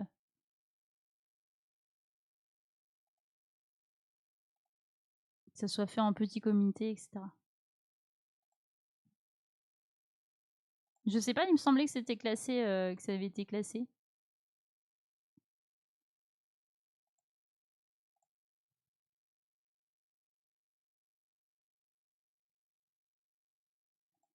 Je vais regarder du coup. La Cour de cassation valide le non-lieu. Ouais, c'était... Enfin, du coup, il y a eu non-lieu, donc ça veut pas dire qu'il est pas coupable, mais dire qu'il y avait potentiellement pas assez d'éléments, par exemple. Ouais. Donc, oui, alors celui-là aussi, il a l'air bien, l'article, mais je pense qu'il va redire pas mal de choses. Alors, il y a le magistrat aussi qui répond à Darmanin, on peut écouter. Donc, on a déjà eu un peu le retour du syndicat de la magistrature. On peut voir ce qu'il nous dit. Je pense que c'est à peu près la même chose. Quand on dit de tout traiter prioritairement, on est sûr que si un drame survient dans une quelconque des matières, on aura dit que c'était prioritaire. J'ai repris un peu les instructions qui avaient été données et vous voyez, on a par exemple la lutte contre l'habitat indigne, c'est une politique prioritaire du gouvernement. Et c'est important, effectivement. La lutte contre les traitements inhumains aux animaux, c'est une lutte prioritaire du gouvernement. La lutte contre les rodéos urbains, c'est prioritaire également. Et puis évidemment, la dernière circulaire qui ne concerne pas les infractions contre les mineurs, contrairement à ce qu'a dit le garde des Sceaux, qui concerne d'abord le narcotrafic, lutte prioritaire, ensuite les violences faites aux personnes, et d'abord les violences faites aux femmes, ensuite les violences faites aux enfants. Donc tout est prioritaire. Et ça permet finalement au garde des Sceaux de dire, mais moi, voyez, pour moi c'était prioritaire. Oui, comme le sont tous les autres contentieux. Et donc quand vous recevez ces instructions où tout est prioritaire, comment vous faites? C'est-à-dire qu'on vous dit toujours, ça c'est prioritaire, on ne vous dit jamais, pour traiter prioritairement ce domaine-là, vous allez un peu mettre le pied sur le frein sur tel et tel autre contentieux. On ne nous dit jamais cela. Et pour une raison simple, c'est que le pénal, ça concerne le noyau dur et que tout est un peu prioritaire. Après, c'est assez facile de dire, j'avais avez donné pour instruction de le traiter prioritairement. Quand on dit de tout traiter prioritairement, on est sûr que si un drame survient dans une quelconque des matières, on aura dit que c'était prioritaire. Est-ce que ça suffit pour rendre le travail sur le terrain meilleur ou est-ce que c'est là encore un outil de communication? Moi, je trouve que la question se pose. C'est assez... Voilà. Voilà ce que nous dit donc ce magistrat. Et puis Gabriel Catalin. Et alors que nous sommes toutes et tous accablés par la disparition de la jeune Liana, dont je veux de nouveau saluer la mémoire et les proches, et dont la mort est une question politique centrale, vous avez le culot de maintenir votre projet de loi justice criminelle à l'Assemblée aujourd'hui. Vous avez présenté vos excuses à la famille et dit être terrifié par un dysfonctionnement. Dans n'importe quel pays où il reste de la dignité en politique, vous auriez pris la parole pour annoncer votre démission. En utilisant le mot dysfonctionnement, vous souhaitez faire du traitement tristement banal des violences sexuelles par les institutions judiciaires et policières quelque chose d'extraordinaire, entretenant ainsi précisément l'aveuglement sur le caractère systémique de ces violences, car à force de chercher l'extraordinaire, on ne voit pas l'ordinaire, et c'est cela qui permet l'impunité. Ce qui est terrifiant, c'est plutôt que la lutte contre ces violences sexuelles systémiques ne soit toujours pas une politique publique, que tous les services publics soient démantelés, que la justice soit toujours aussi patriarcale près de 10 ans après MeToo. Vous avez ensuite cherché à esquiver vos responsabilités en blâmant la procureure Doche, désigner des responsables et annoncer des sanctions avant même que l'enquête de l'inspection générale de la justice que vous avez vous-même ordonné rende ses conclusions. Il fallait oser. Pire, vous vous étonnez qu'elle soit menacée de mort après l'avoir jetée en pâture. S'il y a des responsables, nous les connaissons. Vous, vos prédécesseurs, vos collègues ministres de l'Intérieur, de l'Économie, Premier ministre jusqu'à Emmanuel Macron, pour qui, comme vous, il ne faut surtout pas parler de moyens lorsque la France compte pourtant 3 fois moins de procureurs par habitant que la moyenne européenne.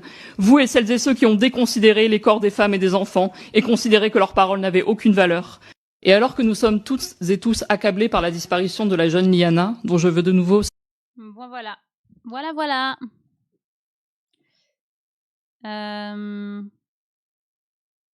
Bon, on va peut-être finir par ce petit post. On va pas lire l'article, mais on va finir sur ce petit post qui, je pense, va résumer ce qu'on a dit pendant ces deux dernières heures.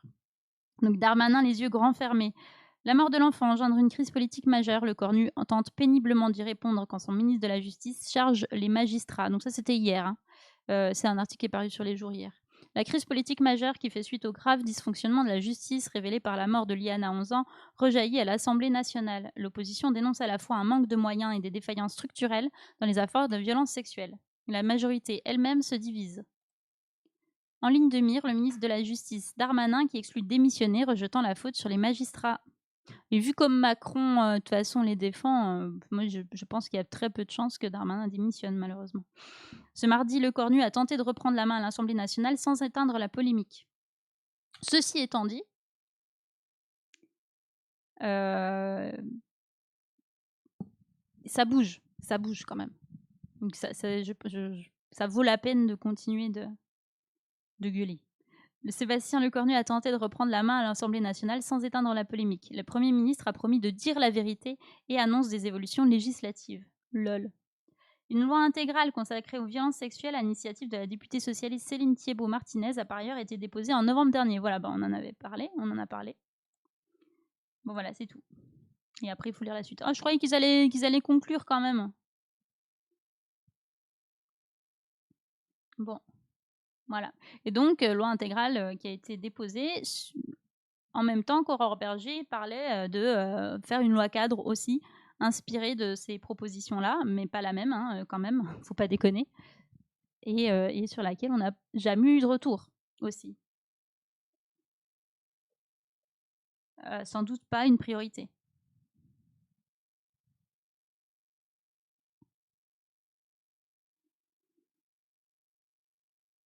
Voilà, bon bah écoutez, voilà. On va aller raid Flora. Hop, je lance le raid. Écoutez, je vous souhaite une très bonne après-midi. Rendez-vous sur le stream de Flora. À demain matin pour du gaming et ou de l'actu en fonction. D'ici là, portez-vous bien. Salut.